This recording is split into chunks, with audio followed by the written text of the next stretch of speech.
ാണ് ദൈവത്തിന്റെ കരുണയാലും എന്ന അത്ഭുത കൂട്ടായ്മയുടെ സഹായത്താലും ഇന്ന് ദിവസം മദ്യപിച്ചിട്ടില്ല. എന്റെ പേര് Shibu. Hi Shibu, hi. Mister Shibu. Hi ചൂച്ചേട്ടൻ, mister hi hi. Hi hi. നമ്മള് കഴിഞ്ഞ കുറെ ദിവസങ്ങളായി ശനിയാഴ്ചകളിൽ ബിഗ് ബുക്കിലൂടെ ഒരു യാത്രയാണ്. എന്താണ് ഓരോ ലൈനുകളിലും ബിഗ് ബുക്ക് പറഞ്ഞിരിക്കുന്നത് എന്നാണ് നമ്മൾ ശ്രദ്ധിക്കാൻ ശ്രമിച്ചത്. ഇപ്പൊ നമ്മൾ കഴിഞ്ഞ ആഴ്ച പറഞ്ഞ മദ്യാസക്തിയെ പറ്റിയുള്ള കൂടുതൽ കാര്യങ്ങളാണ്. അതിനകത്ത് കുറച്ച് പേജ് കൂടി തീരാനുണ്ട്. അതിനകത്ത് നമ്മൾ പറഞ്ഞു നിർത്തിയ ഭാഗം എന്ന് പറഞ്ഞാൽ എ മാൻ ഓഫ് 30, അതായത് 30 വയസ്സുള്ള ഒരാൾ കുടി നിർത്തി. 25 വർഷത്തോളം കുടി നിർത്തിയ അയാൾ 55 വയസ്സായപ്പോൾ വീണ്ടും കുടിച്ചു. ഇതെന്താണ് കാരണമെന്ന് ബിഗ് ബുക്ക് നമുക്ക് പറയാണ്. അതായത് ഒരു മനുഷ്യന് കുടി നിർത്തിയാലും അവൻ ഒബ്സഷൻ ഉണ്ട്, കൂടെയുണ്ട്, അവന് ഇല്യൂഷൻ വരാനുള്ള സാധ്യതയുണ്ട്, അവന് ഇൻസാനിറ്റി വരാനുള്ള സാധ്യതയുണ്ട്, അല്ലെങ്കിൽ ഡെല്യൂഷൻ വരാനുള്ള സാധ്യതയുണ്ട്. അതായത് മനസ്സിൽ നിന്ന് ഒരു വിട്ടുപോകാത്ത രീതിയിൽ എപ്പോഴും മദ്യത്തെക്കുറിച്ചുള്ള വിചാരം ഉണ്ടാവും, അല്ലെങ്കിൽ മദ്യത്തെക്കുറിച്ചുള്ള ഒരു അമിതമായ ഇഷ്ടം എപ്പോഴും ഉണ്ടാവും. ഇത് സ്വാഭാവികമാണ്.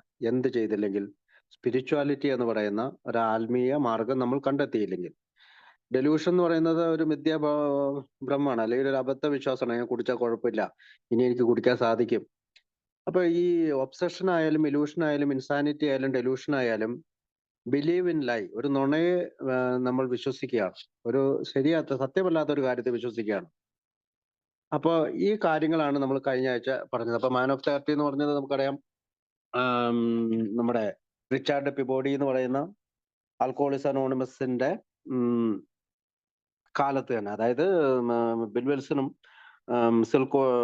ബിൽവെൽസനും ലൂയിസും ഒക്കെ ഓക്സ്ഫോർഡ് ഗ്രൂപ്പിൽ പോയിക്കൊണ്ടിരിക്കുന്ന അതേ കാലഘട്ടത്തിൽ തന്നെ റിക്കവറി ആയ ഒരാളാണ് റിച്ചാർഡ് പിബോഡി. അദ്ദേഹം ന്യൂയോർക്കിൽ തന്നെയാണ് അദ്ദേഹത്തിന്റെ ജന്മസ്ഥലം.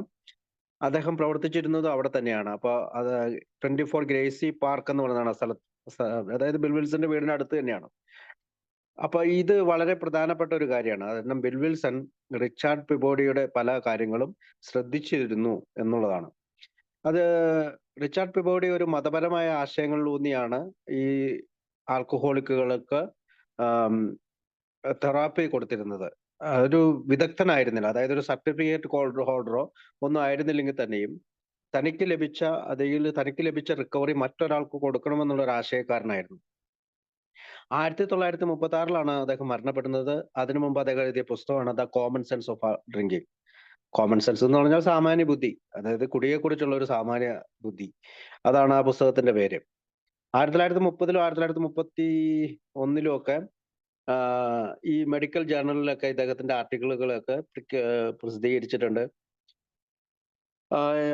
പല അന്നത്തെ കാലത്തുള്ള ഡോക്ടേഴ്സിനും പൊതുസമൂഹത്തിലും ഒക്കെ പല രീതിയിലും ക്ലാസ്സുകൾ അദ്ദേഹം എടുത്തിരുന്നതായിട്ടൊക്കെ നമുക്കറിയാൻ സാധിക്കുന്നുണ്ട്. അപ്പം മനഃശാസ്ത്രജ്ഞന്മാർക്കിടയിലും ഡോക്ടർമാർക്കിടയിലും പൊതുസമൂഹത്തിലും ഒരു വേണ്ടപ്പെട്ട ഒരാളായിരുന്നു റിച്ചാർഡ് പിബോഡി.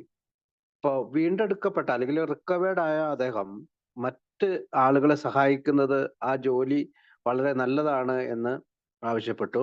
അല്ലെങ്കിൽ തന്റെ ചികിത്സയിൽ വന്നിരുന്ന ആളുകളെ മറ്റൊരാൾക്കാരെ സഹായിക്കണമെന്ന് അദ്ദേഹം ആവശ്യപ്പെടുകയോ തുടരുകയും ചെയ്തിട്ടുണ്ട്. അപ്പോൾ ഫ്രാൻസിസ് ടി, അല്ലെങ്കിൽ ചേംബർ ജൂനിയർ, അങ്ങനെ ഒരുപാട് പേര്, ഡോക്ടർ സ്റ്റിർക്കർ ഒക്കെ പുള്ളിയുടെ കീഴിലും ഇത്തരം കാര്യങ്ങളൊക്കെ പഠിച്ച ഒരാളാണ്. അപ്പോൾ പിബോഡിക്ക് അതുകൂടാതെ ഒരുപാട് നമുക്ക് വൃത്തങ്ങളിൽ ഉപയോഗിക്കുന്ന ഒരുപാട് ഫ്രേസസ്, അതായത് ചില വാക്കുകൾ, അതായത് half way measures R of avail, അതായത് അർദ്ധ മനസ്സോടെയുള്ള ചെയ്തികളൊന്നും നേടിത്തന്നില്ല. അത് അദ്ദേഹം തന്റെ പുസ്തകത്തിൽ നിന്ന് നമ്മളെടുത്തുന്നുള്ളതാണ് ചരിത്രകാരന്മാർ പറയുന്നത്. പിന്നെ കംപ്ലീറ്റ് സറണ്ടർ.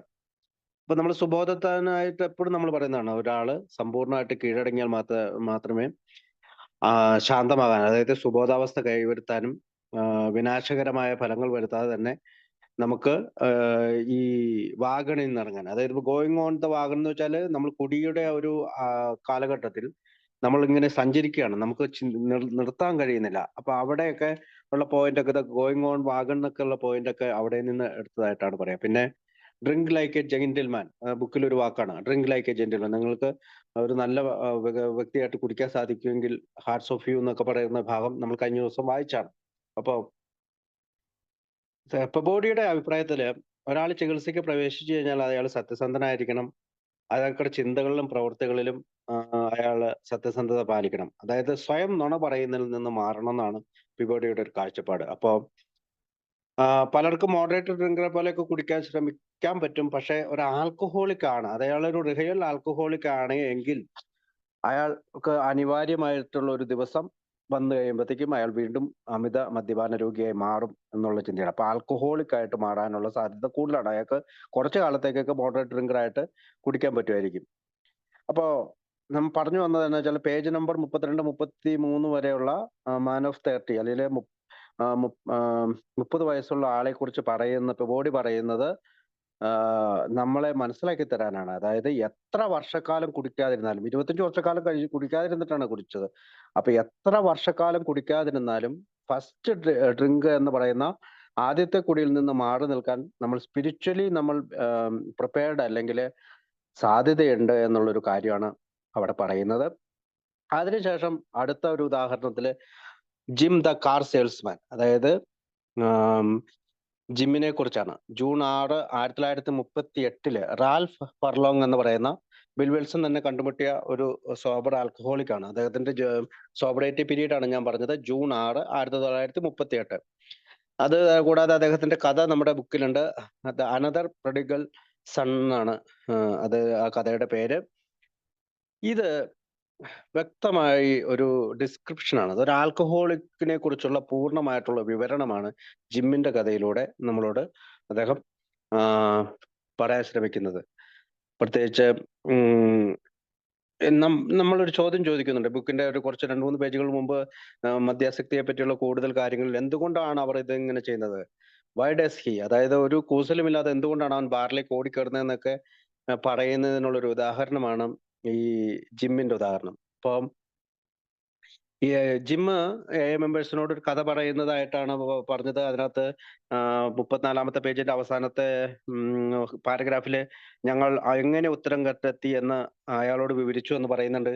ഇപ്പൊ സ്റ്റെപ്പ് 1, സ്റ്റെപ്പ് 2 ചെയ്തു. അയാൾ ഞങ്ങളുടെ പരിപാടിയിൽ തുടക്കം കുറിച്ചു എന്ന് പറഞ്ഞാല് സ്റ്റെപ്പ് 1, സ്റ്റെപ്പ് 2, സ്റ്റെപ്പ് 3 ആ 3 സ്റ്റെപ്പ് വരെ കഴിഞ്ഞതിന് ശേഷം പറയുന്നത് അയാളുടെ കുടുംബം ഒന്നിച്ചുകൂടി കുടുംബം തിരിച്ചു വന്നു.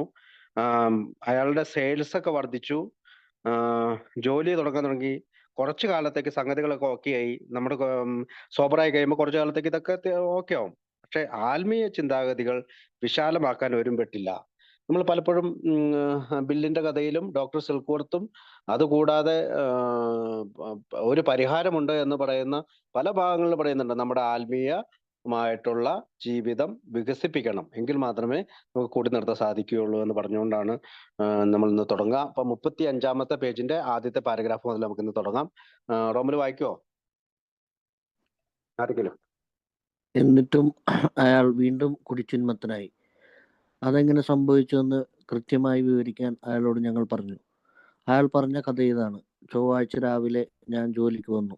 എൻ്റെ സ്വന്തമായിരുന്ന ഒരു സ്ഥാപനത്തിലാണ് ഞാൻ ഒരു വിൽപ്പനക്കാരനായതെന്ന് എനിക്ക് പ്രയാസമുളവാക്കി. മുതലാളിയോട് ഗൗരവത്തോടെ അല്ലെങ്കിലും കുറച്ച് സംസാരിക്കേണ്ടി വന്നു. കാറിൻ്റെ വിൽപ്പനക്കായി ഒരാളെ കാണുന്നതിനായി ഗ്രാമത്തിലേക്ക് വണ്ടിയും കൊണ്ടുപോകാൻ ഞാൻ തീരുമാനിച്ചു. വഴിയിൽ വിശപ്പ് അനുഭവപ്പെട്ടത് കാരണം അരികിലിട്ട ശേഷം മദ്യഷാപ്പോട് കൂടിയ ഒരു ഹോട്ടലിൽ കയറി. എനിക്ക് കുടിക്കണമെന്ന ഉദ്ദേശമേ ഇല്ലായിരുന്നു. റൊട്ടി കഴിക്കണമെന്നായിരുന്നു എൻ്റെ ആഗ്രഹം. നേരത്തെ ഇവിടെ വന്ന പല അനുഭവങ്ങളുടെ വെളിച്ചത്തിൽ ചിലപ്പോൾ കാർ വിൽപ്പനയ്ക്ക് പറ്റിയ ആളിനെ ഇവിടെ കണ്ടുകിട്ടിയേക്കുമെന്ന ഒരു തോന്നലുണ്ടായിരുന്നു. കുടിക്കാതിരിക്കുന്ന ചില സമയങ്ങളിൽ ഭക്ഷണം കഴിക്കാൻ ഞാൻ ഇവിടെ വരാറുണ്ടായിരുന്നു. ഒരു മേശക്കരികിലിരുന്ന ശേഷം ഒരു പ്ലേറ്റ് റൊട്ടിക്കും ഒരു ഗ്ലാസ് പാലിനും ഞാൻ ഓർഡർ കൊടുത്തു. അപ്പോഴും കുടിക്കുന്ന വിചാരമേ ഇല്ലായിരുന്നു. വീണ്ടും ഒരു പ്ലേറ്റ് റൊട്ടിക്കും ഒരു ഗ്ലാസ് പാലിനും കൂടി ഞാൻ ഓർഡർ കൊടുത്തു. പാലിനകത്ത് 1 ഔൺസ് വിസ്കി ഒഴിച്ചാൽ വയറ് നിറഞ്ഞിരിക്കുന്ന എനിക്ക് ഒരു കുഴപ്പവും ഉണ്ടാകില്ല എന്ന ചിന്ത എൻ്റെ മനസ്സിൽ പെട്ടെന്ന് പാഞ്ഞു കയറി. ഞാൻ വിസ്കിക്ക് ഓർഡർ കൊടുത്തത് അത് പാലിൽ ഒഴിച്ചു. എൻ്റെ പ്രവൃത്തി ബുദ്ധിപരമല്ലെന്ന് തോന്നിയെങ്കിലും നിറഞ്ഞ വയറ്റിലാണ് വിസ്കി കുടിക്കുന്നതെന്ന ചിന്ത എനിക്ക് ആശ്വാസം തന്നു. ഈ പരീക്ഷണം വിജയിച്ചതുകൊണ്ട് ഞാൻ വീണ്ടും വിസ്കിക്കും പാലിനും ഓർഡർ കൊടുത്തു. ശല്യമൊന്നും ഉണ്ടാകാത്തത് കാരണം വീണ്ടും മദ്യം കഴിച്ചു. ഓക്കെ. ഇപ്പൊ ജിമ്മ് ആൽക്കോളിക്സ് അനോണമസിലെ, ഇപ്പൊ ആൽക്കോളിക്സ് അനോണമസ് എന്ന് പറയാൻ പറ്റില്ല, പക്ഷെ ഗ്രൂപ്പ് ഓഫ് ഡ്രഗ്സ്, അതായത് ഇവരെ കാണാൻ ചെന്ന ആളുകളോട് അയാൾ ഞങ്ങളോട് പറഞ്ഞു, അയാൾ പറഞ്ഞ കഥ ഇതാണ്. ചൊവ്വാഴ്ച. അപ്പൊ എന്താണ് ചൊവ്വാഴ്ച എന്നാണ്. ചൊവ്വാഴ്ച രാവിലെ ഞാൻ ജോലിക്ക് വന്നതാണ്. അപ്പൊ തിങ്കളാഴ്ച എന്തോ സംഭവിച്ചിട്ടുണ്ട്. അപ്പൊ നമുക്കറിയാം, ആ, ഈ ജിമ്മിന്റെ ആയിരുന്നു ഈ സ്ഥാപനം. അതല്ലെങ്കിൽ റാൽഫ് ഫർലോങ്ങിന്റെ ആം, ഉടമസ്ഥതയിലുണ്ടായിരുന്ന സ്ഥാപനം കുടി മൂലം നഷ്ടപ്പെടുകയും ആ, പിന്നീട് അദ്ദേഹം ഒരു സെയിൽസ്മാൻ ആയിട്ട് ആ കടയിൽ വീണ്ടും പ്രവേശിക്കേണ്ടി വന്നു. അല്ലെങ്കിൽ ആ മോട്ടോർ ഏജൻസി സ്ഥാപനത്തിൽ വീണ്ടും പ്രവേശിക്കേണ്ടി വന്നു.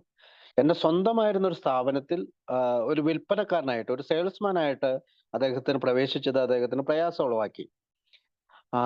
മുതലാളിയോട് ഗൗരവത്തോടെ അല്ലെങ്കിൽ കുറച്ച് സംസാരിക്കേണ്ടി വന്നു. ഒരു പക്ഷേ ഇയാൾ മൺഡേ ജോലിക്ക് പോയി കാണില്ല എന്നൊക്കെയാണ് ചരിത്രകാരന്മാർ പറയുന്നത്.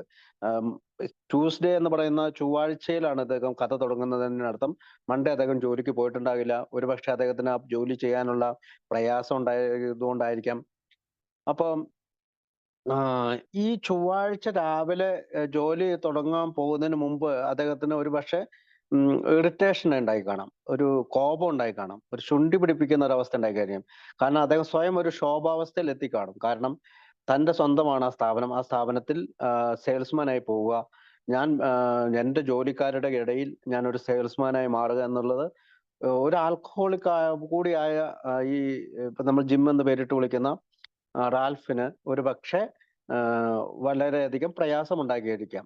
ഇവിടെ നമുക്ക് ഡോക്ടർ സിൽക്വർസിന്റെ ചില വാക്കുകൾ നമുക്ക് ഓർക്കാം. അതാണ് RID അല്ലെ, റെസ്റ്റ്ലെസ്, ഇറിറ്റബിൾ, ഡിസ്കണ്ടന്റ്. ഇറിറ്റബിൾ എന്ന് പറഞ്ഞാൽ, ഇറിറ്റേറ്റ് എന്ന് പറഞ്ഞാൽ മുൻകോപം വരിക, പെട്ടെന്ന് ശുണ്ഠി പിടിക്കുന്ന, പെട്ടെന്ന് ശോഭിക്കുന്ന ഒരു അവസ്ഥ തന്നെയാണ് നമ്മൾ ഇറിറ്റേറ്റഡ് എന്ന് പറയുന്നത്. റെസ്റ്റ്ലെസ് എന്ന് പറയുമ്പോഴത്തേക്കും വല്ലാതെ അസ്വസ്ഥനാകുന്ന ഒരവസ്ഥ, അല്ലെങ്കിൽ അശാന്തമായ ഒരു മനസ്സിനുടമയാവുക, ഇളകി മറിഞ്ഞ ഒരു മനസ്സിനുടമയാകുക, അതാണ് റെസ്റ്റ്ലെസ്. ഡിസ്കണ്ടന്റ് എന്ന് പറഞ്ഞാൽ അസന്തുഷ്ടനാണ്, അതൃപ്തനാണ്, അസംതൃപ്തിയാണ്. തന്റെ സ്ഥാപനത്തിൽ തന്നെ ജോലി ചെയ്യാൻ പോകുന്നതിനുള്ള ഒരു പ്രയാസമാണ്. അപ്പോൾ ഇവിടെ ഒരു മനുഷ്യന് മെന്റൽ ഒബ്സഷനിലേക്ക്, കുടിയിലേക്ക് നയിക്കുന്നതിനുള്ള ഈ RID ഫാക്ടർ നമ്മൾ ഒരിക്കലും മറക്കാതെ, ഈ RID ഫാക്ടർ നമ്മൾ ഒരിക്കലും മറക്കരുത്. ഒരു ആൽക്കഹോളിക്സ് അനോണിമസിന്റെ മെമ്പർ എന്ന രീതിയിൽ റെസ്റ്റ്ലെസ്, ഇറിറ്റബിൾ, ഡിസ്കണ്ടന്റ് എന്ന് പറയുന്ന ഈ വാക്ക് നമ്മൾ ഒരിക്കലും മറക്കരുത്. കാരണം ഈ 3 കാര്യങ്ങളാണ് പലപ്പോഴും നമ്മളെ മെന്റൽ ഒബ്സഷനിലേക്ക് നമ്മളെ നയിക്കുന്നത്. അപ്പം കാറിന്റെ മുതലാളിയോട് ഗൗരവത്തോടെ അല്ലെങ്കിൽ കുറച്ച് സംസാരിക്കേണ്ടി വന്നു. അപ്പൊ വിൽപ്പനക്കാരൻ എന്നത് എനിക്ക് പ്രയാസം ഉളവാക്കി എന്ന് പറയുന്നത് RID-യിൽ നമുക്ക് കണക്കാക്കാം. കാറിന്റെ വിൽപ്പനയ്ക്ക് ഒരാളെ കാണുന്നതിനെ ഗ്രാമത്തിലേക്ക് വണ്ടിയും കൊണ്ടുപോകാൻ ഞാൻ തീരുമാനിച്ചു.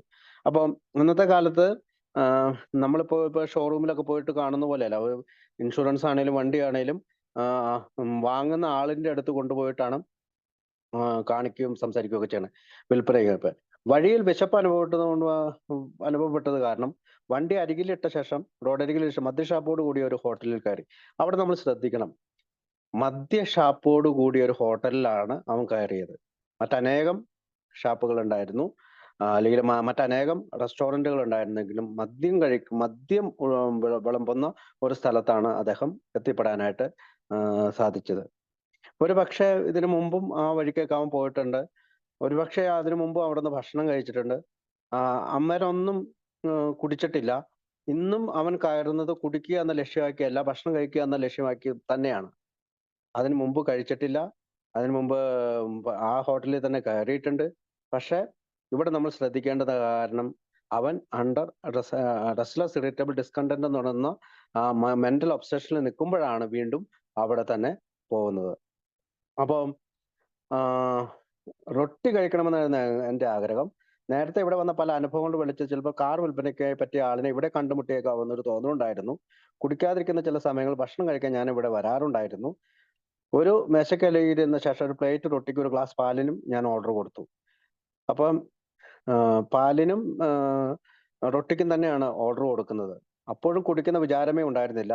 വീണ്ടും ഒരു പ്ലേറ്റ് റൊട്ടിക്കും ഒരു ഗ്ലാസ് പാലിനും കൂടി ഞാൻ ഓർഡർ കൊടുത്തു. വീണ്ടും വീണ്ടും അദ്ദേഹത്തിന് വിശക്കായിരുന്നു. പാലിനകത്ത് ഒരു ഔൺസ് വിസ്കി ഒഴിച്ച് കഴിച്ചാൽ വയറ് നിറഞ്ഞിരിക്കുന്ന എനിക്കൊരു കുഴപ്പമുണ്ടാകില്ലെന്ന ചിന്ത എൻ്റെ മനസ്സിൽ പെട്ടെന്ന് പാഞ്ഞു കയറി. തിങ്കിങ്. ഒരു ആൽക്കഹോളിക്ക് ചിന്തിക്കുന്നത് ഇപ്പോൾ കുഴപ്പമുണ്ടാകില്ല, ഒരെണ്ണം അടിച്ചാൽ കുഴപ്പമുണ്ടാവില്ല. അതാണ് ഈ ആദ്യത്തെ കുടിയിലേക്ക് നമ്മളെ നയിക്കുന്ന ആദ്യത്തെ ചിന്തയാണിത്. അതായത് നമ്മൾ പറഞ്ഞു, മെന്റൽ ഒബ്സഷൻ എന്താണ്? ഒരു നുണയെ വിശ്വസിക്കാൻ നമ്മൾ തയ്യാറാകുക, അല്ലെങ്കിൽ സത്യമല്ലാത്തൊരു കാര്യത്തെ വിശ്വസിക്കണം. കാരണം പാലിനകത്ത് വിസ്കി ഒഴിച്ച് കഴിച്ചാലും ആൽക്കഹോളിക്കിന് പ്രശ്നമാണെന്ന് അറിയാമെങ്കിൽ കൂടിയും അദ്ദേഹത്തിന് അത് പ്രശ്നമുണ്ടാകില്ലെന്ന ചിന്ത മനസ്സിൽ പാഞ്ഞു കയറി. അപ്പൊ ഞാൻ വിസ്കിക്ക് ഓർഡർ കൊടുത്താൽ അത് പാലിൽ ഒഴിച്ചു. എന്റെ പ്രവൃത്തി ബുദ്ധിപരമല്ലെന്ന് തോന്നിയെങ്കിൽ നിറഞ്ഞ വയറ്റിലാണ് വിസ്കി കുടിക്കുന്ന ചിന്ത എനിക്ക് ആശ്വാസം തന്നു. എന്താണ് അവന് തോന്നിയത്? അതായത് നന്നായി വയറ് നിറഞ്ഞ ഒരു മനുഷ്യന് വീണ്ടും കൂടുതൽ കുടിച്ചാൽ തന്നെ അത് ശരീരത്തിൽ ഏക്കത്തില്ല, അല്ലെങ്കിൽ പൂസാകില്ല, അല്ലെങ്കിൽ ആൽക്കഹോളിസത്തിന്റെ ക്രേവിങ് ഉണ്ടാകില്ല എന്നുള്ളതാണ് ഇവിടെ പറയുന്നത്. അപ്പൊ എന്താണ് ശരിക്കും സംഭവിച്ചത്? ജിമ്മ് ഒരു സ്പിരിച്വൽ ലൈഫ് മുന്നോട്ട് കൊണ്ടുപോയിരുന്നില്ല, അല്ലെങ്കിൽ അവന്റെ ആത്മീയ ജീവിതം ഉയർന്ന രീതിയിലായിരുന്നില്ല, അല്ലെങ്കിൽ അതിന് വലിപ്പം കൊടുത്തിരുന്നില്ല. അവന്റെ സെയിൽസ്മാൻ ആയ കാര്യത്തിൽ അവന് നല്ല ദേഷ്യവും ഉണ്ടായിരുന്നു. അവന്റെ സ്വന്തമായിരുന്ന ഓട്ടോമൊബൈൽ ഏജൻസിയിലെ നഷ്ടം കൊണ്ടാണ് അവന് ഇപ്പോഴത്തെ ബോസിനോട് അവന് ദേഷ്യം ഉണ്ടായത്. കാരണം ഞാൻ അവിടെ ഒരു സെയിൽസ്മാൻ ആയിട്ട് പോകുന്നതുകൊണ്ട്. ഇത് മദ്യാസക്തിനെ സംബന്ധിച്ചിടത്തോളം ഒരു അപകടകരമായ അവസ്ഥയാണ്. ഇവിടെ ജിം എന്താണ് ചെയ്തത്? കച്ചവടത്തിന് പോകുന്ന സമയത്ത് ബാറിൽ നിന്ന് തന്നെ ഉച്ചഭക്ഷണം കഴിക്കാൻ തീരുമാനിച്ചു. ആ ഇൻസാനിറ്റി നമുക്ക് കാണാൻ പറ്റും, അല്ലേ? ഒരു ഒരു ബുദ്ധിപരമല്ലാത്ത, അല്ലെങ്കിൽ ഒരിക്കലും ആൽക്കഹോളിക്കിന് അനുയോജ്യമല്ലാത്ത ഒരു ചിന്തയാണത്. അപ്പൊ നമ്മുടെ കുടി നിർത്തിയാലും മദ്യം കഴിക്കുന്നില്ലെങ്കിലും നമ്മുടെ വികാരങ്ങളെ നമ്മൾ നിയന്ത്രിച്ചില്ലെങ്കിൽ, അല്ലെങ്കിൽ വികാരങ്ങൾ നമ്മളെ വല്ലാതെ വികാരത്തള്ളലിൽ യഥാർത്ഥത്തിലുള്ള ബോധ്യം എന്താണ് സംഭവിക്കുന്നതെന്ന് നമുക്ക് യാഥാർത്ഥ്യത്തിലുള്ള കാര്യങ്ങളെ സത്യം തിരിച്ചറിയാതെ പോകും. ആരോഗ്യമുള്ള മനസ്സില്ലെങ്കിൽ സത്യം തിരിച്ചറിയാതെ പോകും. തെറ്റിനെ നമ്മൾ അല്ലെങ്കിൽ ഒരു നുണയെ നമ്മൾ വിശ്വസിക്കേണ്ടി വരും. അതാണ് ഡോക്ടർ സിൽക്വർത്ത് പറയുന്നത്. തെറ്റിൽ നിന്നും ശരി തിരിച്ചറിയാൻ പറ്റാത്തൊരവസ്ഥയിലേക്ക് ആൽക്കഹോളിക് എത്തിത്തീരുന്നു. ഡോക്ടർ സിൽക്വർത്ത് പറയുന്നുണ്ട്, differentiate the true from the false. തെറ്റിൽ നിന്നും ശരി തിരിച്ചറിയാൻ പറ്റാത്തൊരവസ്ഥയിലേക്ക് ആൽക്കഹോളിക് എത്തുന്നു. അപ്പൊ പെട്ടെന്ന് തന്നെ അദ്ദേഹം എന്നാ ചെയ്തു? വിസ്കി പാലിലൊഴിച്ച് കഴിക്കുന്നത് അവനൊരിക്കലും കുഴപ്പമില്ലെന്ന് അവൻ വിചാരിച്ചു. കാരണം അത് ഒരു മുഴുവൻ, അതായത് ഫുള്ളായിട്ടുള്ള സ്റ്റൊമക്കില് ഭക്ഷണം കഴിച്ച് വയറ് നിറയും. കാരണം 2 റൊട്ടി 2 മിൽക്ക് ഇത് കഴിച്ച് ഫുള്ളായ ഇതിലേക്ക് വീണ്ടും വിസ്കി ഒഴിച്ചാല് അദ്ദേഹത്തിന് കുഴപ്പമില്ല എന്ന് തോന്നി. അതാണ് he believers in a lie. നമ്മൾ ആദ്യം പറഞ്ഞല്ലേ, മെന്റൽ ഒബ്സഷൻ പറഞ്ഞപ്പോ നമ്മൾ പറഞ്ഞത് എന്താണ്? നമുക്ക് ഒരു അബദ്ധ വിശ്വാസം, അല്ലെങ്കിൽ ഒരു മായ വിശ്വാസത്തെ, ഒരിക്കലും ശരിയല്ലാത്ത ഒരു കാര്യത്തെ നമ്മൾ സത്യമാണെന്ന് നമ്മൾ വിശ്വസിക്കണം. അപ്പൊ അങ്ങനെ അദ്ദേഹം അപ്പൊ ഈ ഇൻസാനിറ്റി ആയിട്ടുള്ള ചിന്തകൾ, അപ്പൊ നമ്മുടെ ചിന്തയാണ് കുഴപ്പം. എനിക്ക് കുഴപ്പമുണ്ടാകില്ല എന്നുള്ള ചിന്ത. അപ്പൊ അടുത്തത് വായിക്കാം. അങ്ങനെ രക്ഷാകേന്ദ്രത്തിലേക്കുള്ള യാത്ര ജിം വീണ്ടും തുടങ്ങി. മദ്യപിച്ചതിനെ തുടർന്നുണ്ടാകുന്ന ശാരീരികവും മാനസികവുമായ യാതനകൾക്കുപരിയായി ശിക്ഷ ലഭിക്കുമെന്ന ഭീഷണിയും, കുടുംബവും സ്വന്തം പദവിയും നഷ്ടപ്പെടുമെന്ന സ്ഥിതിയും ഉണ്ടായി. മദ്യം കൊണ്ട് അയാൾ അനുഭവിക്കേണ്ടി വരുന്ന കടുത്ത മാനസിക യാതനകളും ശാരീരിക പ്രയാസങ്ങളും വിട്ടുകളയാം. മദ്യപൻ എന്ന നിലയിൽ അയാളെക്കുറിച്ച് അയാൾക്ക് വ്യക്തമായ അറിവുണ്ടായിരുന്നു. പക്ഷേ എന്നിട്ടും പാലിൽ കലർത്തിയാണെങ്കിൽ തനിക്ക് വിസ്കി കുടിക്കാം എന്ന വിഡ്ഢിത്തം കലർന്ന വിചാരം മദ്യപിക്കാതിരിക്കുന്നതിന് വേണ്ടി അയാളുടെ മനസ്സിൽ നടന്ന എല്ലാ വടംവലികളെയും തള്ളി നീക്കി. ഇതിൻ്റെ സംക്ഷിപ്തമായ നിർവചനം എന്തായാലും ഞങ്ങൾ ഇതിനെ ശരിക്കും ഭ്രാന്തെന്നേ പറയൂ.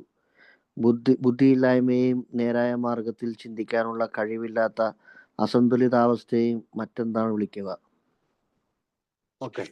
അപ്പൊ ജിമ്മ് രക്ഷാകേന്ദ്രത്തിലേക്കുള്ള യാത്ര, അതായത് അസൈലം എന്നാണ് ബുക്കിൽ ഉപയോഗിക്കുക. അസൈലം എന്ന് വെച്ചാൽ നമ്മുടെ ഇപ്പോഴത്തെ റീഹാബിലിറ്റേഷൻ സെന്ററോ ചികിത്സാലയമോ അഭയസ്ഥാനങ്ങളോ രക്ഷാകേന്ദ്രങ്ങളോ ഭ്രാന്താലയങ്ങളോ മാനസികാരോഗ്യ കേന്ദ്രങ്ങളൊക്കെ ഈ അസൈലത്തിലേക്ക് ഉൾപ്പെടുത്താൻ പറ്റും. ഈ ഭ്രാന്തി രോഗം ബാധിച്ചവർക്കുള്ള ആശുപത്രിയൊക്കെ അസൈലം എന്നാണ് ആ വാക്കുകൊണ്ട് ഉപയോഗിക്കുക. അപ്പോൾ രക്ഷാകേന്ദ്രത്തിലെ യാത്ര ജിം വീണ്ടും തുടങ്ങി. മദ്യപിച്ചതിനെ തുടർന്ന് ശാരീരികവും മാനസികമായ യാതനകൾക്ക് ഉപരിയായി. അപ്പൊ അവന് പല കാര്യങ്ങളും അറിയാം, അല്ലെ? ശാരീരികവും മാനസികവുമായിട്ടുള്ള ഹർട്ട് ഉണ്ട്. പക്ഷെ ആദ്യത്തെ കുടിയിൽ നിന്ന് അവനൊരു ചെറുത്തുനിൽപ്പ് ഉണ്ടായില്ല. എന്തുകൊണ്ടാണ് അവിടെ ആ ചെറുത്തുനിൽപ്പില്ലാത്തത്? വിത്തൗട്ട് ഹയർ പവർ, അല്ലെ? ഒരു ഉന്നത ശക്തി കയ്യിലില്ലാത്തത് കൊണ്ടാണ്, അദ്ദേഹമായിട്ട് ഒരു റിലേഷൻഷിപ്പ് ഇല്ലാത്തത് കൊണ്ടാണ് ഇവന് ഫസ്റ്റ് ഡ്രിങ്കിൽ നിന്ന് തടയാൻ തടയാൻ സാധിക്കാതെ വന്നത്. തുടർച്ചയായി പ്രോഗ്രാം പ്രവർത്തിക്കുന്ന ഒരാൾക്കാണ് ഈ റിലേഷൻഷിപ്പ് ഉണ്ടാവുക. ഇതുകൊണ്ട് തന്നെയാണ് ആൽക്കഹോളിക്സ് അനോണിമസ് പറയുന്നത് 1 day at a time, ഇന്നത്തെ ഒരു ദിവസത്തേക്കുള്ള പ്രോഗ്രാം, 24 മണിക്കൂർ ഉള്ള പ്രോഗ്രാം. നമ്മൾ ഡേയ്സ് പലപ്പോഴും വർഷങ്ങൾ പലപ്പോഴും ഡേയ്സിലാണ് പറയുന്നത്. 5000 വർഷം എന്നോ 16000 വർഷം എന്നോ. ഇന്നലെ ഞാനൊരു മീറ്റിങ്ങിന് കൊണ്ടപ്പോൾ അദ്ദേഹം 19,000 ദിവസം, സോറി വർഷമല്ല, ദിവസങ്ങൾ എണ്ണുന്നത് അങ്ങനെയാണ്. അപ്പൊ 17,000 ദിവസം, ഒരാൾ 17,000 ദിവസമായി എന്ന് പറയുമ്പോൾ അപ്പൊ 40-45 വർഷമായി കാണും. അപ്പം ഇതായത് നമ്മുടെ പ്രോഗ്രാം അല്ലെങ്കിൽ ആൽക്കഹോളിക്സ് അനോണിമസ് വിഭാവനം ചെയ്യുന്ന പ്രോഗ്രാം ഒരു ദിവസത്തേക്കാണ്. ഇന്നൊരു ദിവസം ഞാൻ പ്രവർത്തിച്ചില്ലെങ്കിൽ, എൻ്റെ പ്രോഗ്രാം പ്രവർത്തിച്ചില്ലെങ്കിൽ, ഞാൻ ഫസ്റ്റ് ഡ്രിങ്കിന് ഒരു റെസിസ്റ്റന്റ് പ്രതിരോധം രേഖപ്പെടുത്താനായിട്ട് എനിക്ക് സാധിക്കുകയില്ല എന്നുള്ളൊരു സത്യമാണ് ജിമ്മിലൂടെ നമ്മൾ മനസ്സിലാക്കുന്നത്. ജിമ്മിന് എല്ലാ ഭീഷണിയെ പറ്റി അറിയാം, ആശങ്കകളെ പറ്റി അറിയാം, അതായത് കുടിച്ചു കഴിഞ്ഞാൽ ഉണ്ടാകുന്ന എല്ലാ അപകടങ്ങളെ പറ്റി അറിയാം. പക്ഷെ അവന് ആ ഡിഫൻസ് ഉണ്ടായില്ല. എന്തൊക്കെയാണ് അവന് അറിയാവുന്ന കാര്യങ്ങൾ? അടുത്ത വാക്കുകളിൽ പാരഗ്രാഫിനകത്ത് പറയാണ്, കുടുംബം നഷ്ടപ്പെടും, തന്റെ ഭാര്യ പിരിഞ്ഞു പോകും, കാരണം അവൾ തിരിച്ചു വന്നു എന്ന് നമ്മൾ അതായത് 34-ാമത്തെ പേജിൽ നമ്മൾ വായിക്കുന്നുണ്ട്. അതായത് ഞങ്ങളുടെ പരിപാടിയിൽ തുടക്കം കുറിച്ചു, അയാളുടെ കുടുംബം ഒന്നിച്ചു കൂടുകയും ഒരു വിൽപ്പനക്കാരൻ എന്ന നിലയിൽ അയാൾ മദ്യപിച്ച് നഷ്ടപ്പെടുത്തി പഴയ സ്ഥാപനത്തിൽ തന്നെ ജോലി ചെയ്യാൻ തുടങ്ങി. അപ്പൊ കുടുംബം തിരിച്ചു വന്നതാണ്. അപ്പൊ ഡൈവോഴ്സ്ഡ് ആയില്ല, പക്ഷെ പിരിഞ്ഞിരിക്കുന്ന അവള് തിരിച്ചു വന്നതാണ്. പക്ഷെ ഇവിടെ എന്താണ് സംഭവിച്ചത്? ശിക്ഷ ലഭിക്കുമെന്നുള്ള ഭീഷണി അവനറിയാം. അതായത് മദ്യപാനം വീണ്ടും അവനെ കുടുംബം നഷ്ടപ്പെടുത്തുമെന്നും തനിക്ക് ഉണ്ടായ ജോലി നഷ്ടപ്പെടുത്തുമെന്നും ധാരാളം സഹനങ്ങളും നാണക്കേടുവിനേക്കാൾ ഉപരിയായി, അതായത് അവന് ഈ മദ്യപിച്ചതിനെ തുടർന്നുണ്ടായ ശാരീരികവും മാനസികവുമായ യാതനകൾക്കുപരിയായി, അത്തരം സഹനങ്ങൾക്കുപരിയായി, നാണക്കേടുകൾക്കുപരിയായി ഈ ശിക്ഷ ലഭിക്കുന്നുവെന്ന ഭീഷണിയും കുടുംബവും സ്വന്തം പദവി നഷ്ടപ്പെടുന്ന സ്ഥിതിയും ഉണ്ടായി. അപ്പൊ ഒരു പക്ഷേ പിരിഞ്ഞു പോയിണ്ടാവും. മദ്യം കൊണ്ട് അയാൾ അനുഭവിക്കേണ്ടി വരുന്ന കടുത്ത മാനസിക യാതന ശാരീരിക പ്രയാസങ്ങളും വിട്ടുകളയാന്നാണ് പറയുന്നത്. അതായത് അയാൾ അനുഭവിക്കുന്ന ആ സഹനവും ഇതൊക്കെ വിട്ടുകളഞ്ഞാൽ പോലും ഈ ശിക്ഷ ലഭിക്കുക എന്നുള്ള ഇതും അവനുണ്ടായി. മദ്യപൻ എന്ന നിലയിൽ അയാളെ കുറിച്ച് അയാൾക്ക് വ്യക്തമായ അറിവുണ്ടായിരുന്നു. ഇതാണ് നമ്മൾ ശ്രദ്ധിക്കേണ്ടത്. ഒരു ആൽക്കഹോളിക്കിന് അവൻ ആൽക്കഹോളിക് ആണെന്നുള്ള കൃത്യമായ അറിവുണ്ടായിരുന്നെങ്കിൽ പോലും, ഇവിടെയാണ് മനസ്സിലായത്, ദീർഘകാലം നമ്മൾ മീറ്റിങ്ങിലൂടെ പോവുക, കുറെ സെൽഫ് നോളജ്, അതായത് ഇതിനെക്കുറിച്ച് മദ്യാസക്തിയെ കുറിച്ചും മദ്യപാനത്തെ കുറിച്ചും ഒക്കെ അറിവുകൾ ഉണ്ടാകുക, ചിലപ്പോൾ നല്ല നല്ല രീതിയിൽ നമുക്ക് ഷെയർ ചെയ്യാൻ കഴിയുക. അത് ജസ്റ്റ് ഗോ ടു മീറ്റിംഗ് ആണ്. അതായത് വെറുതെ മീറ്റിങ്ങിന് പോകുന്നു. ഞാൻ പറയുന്ന മീറ്റിങ്ങിന് പോകരുതെന്നല്ല. സെക്കൻഡ് പാർട്ട് നമ്മൾ സിമെന്റിനെ പറ്റി പറയുന്നുണ്ട്. മീറ്റിംഗ് പ്ലസ് പ്രോഗ്രാം, 12 പടികളുടെ പരിശീലനം പ്ലസ് മീറ്റിംഗ്, ഇത് രണ്ടും കൂടിയാണ് നമുക്ക് വർക്ക് ആവുള്ളൂ. അപ്പം ഈ ചിന്തകള്, അതല്ലെങ്കിൽ ഇതൊന്നും ഈ വിസ്കിയിൽ പാലൊഴിച്ച് അല്ലെങ്കിൽ പാലിൽ വിസ്കി ഒഴിച്ച് കഴിക്കാവുന്നുള്ള ആ ചിന്തയെ മറികടക്കാൻ അവനായില്ല. അല്ലെങ്കിൽ കുടിക്കാതിരിക്കുക എന്നുള്ള ആ ധാരണയെ അവനെ അട്ടിമറിച്ചുകൊണ്ട്, അല്ലെങ്കിൽ ആ ധാരണയെ അട്ടിമറിച്ചുകൊണ്ട് പാലിൽ വിസ്കി ഒഴിച്ച് കുടിക്കുക എന്ന ആശയം അവനിലേക്ക് കടന്നു വന്നു. ഇതിനെയാണ് ഇൻസാനിറ്റി എന്ന് പറയുന്നത്. അതായത് ബിലീവ് ഇൻ ലൈ, ഒരു തെറ്റായ കാര്യത്തെ വിശ്വസിച്ചുകൊണ്ട് അല്ലെങ്കിൽ ഒരു ബുദ്ധിഭ്രമം സംഭവിക്കുക, ഒരു ഉന്മാദം സംഭവിക്കുക, അങ്ങനെയുള്ള പല വാക്കുകൾ നമുക്ക് പറയാം. അപ്പൊ അത് അല്ലെങ്കിൽ അതിനൊരു ഒബ്സഷൻ. ആ ഒബ്സഷന്റെ ഇംഗ്ലീഷ് വാക്ക് അർത്ഥം ഇങ്ങനെയാണ്: idea so strong makes a believe in the lie. അതായത് ഒരാശയം നല്ല ശക്തിപ്പെടുക, ഒരു നുണയെ വിശ്വസിക്കുക എന്നുള്ള ആശയം വളരെയധികം ശക്തിപ്പെടുക, അതിനെയാണ് ഒബ്സഷൻ എന്ന് പറയുന്നത്. ഒരു മിഥ്യാബോധമാണ്, അബദ്ധവിശ്വാസമാണ്, അല്ലെങ്കിൽ നമുക്ക് നേരെ ചിന്തിക്കാനുള്ള കഴിവില്ലാതാകുന്നതാണ് ഈ ഒബ്സഷൻ. ഇത് പലപ്പോഴും ഞാൻ മാത്രം, അല്ലെങ്കിൽ ഈ ഐ പ്രോഗ്രാം ആകുമ്പോഴാണ് ഇത് പലപ്പോഴും സംഭവിക്കുക. നമുക്ക് സ്ലിപ്പും റിലാപ്സും ഒക്കെ പറയുമ്പോൾ പലപ്പോഴും സ്പീക്കർമാർ ഉപയോഗിക്കുന്ന ഒരു കഥയാണിത്. കാരണം ഐ പ്രോഗ്രാം, ഷിബു പ്രോഗ്രാം അങ്ങനെയല്ല വർക്ക് ചെയ്യേണ്ടത്. ആൽക്കഹോളിക്സ് അനോണിമസിന്റെ പ്രോഗ്രാമാണ് ഷിബുവിൽ വർക്ക് ചെയ്യേണ്ടത്. അല്ലെങ്കിൽ ഞാൻ വീണ്ടും കുടിക്കും. അപ്പോ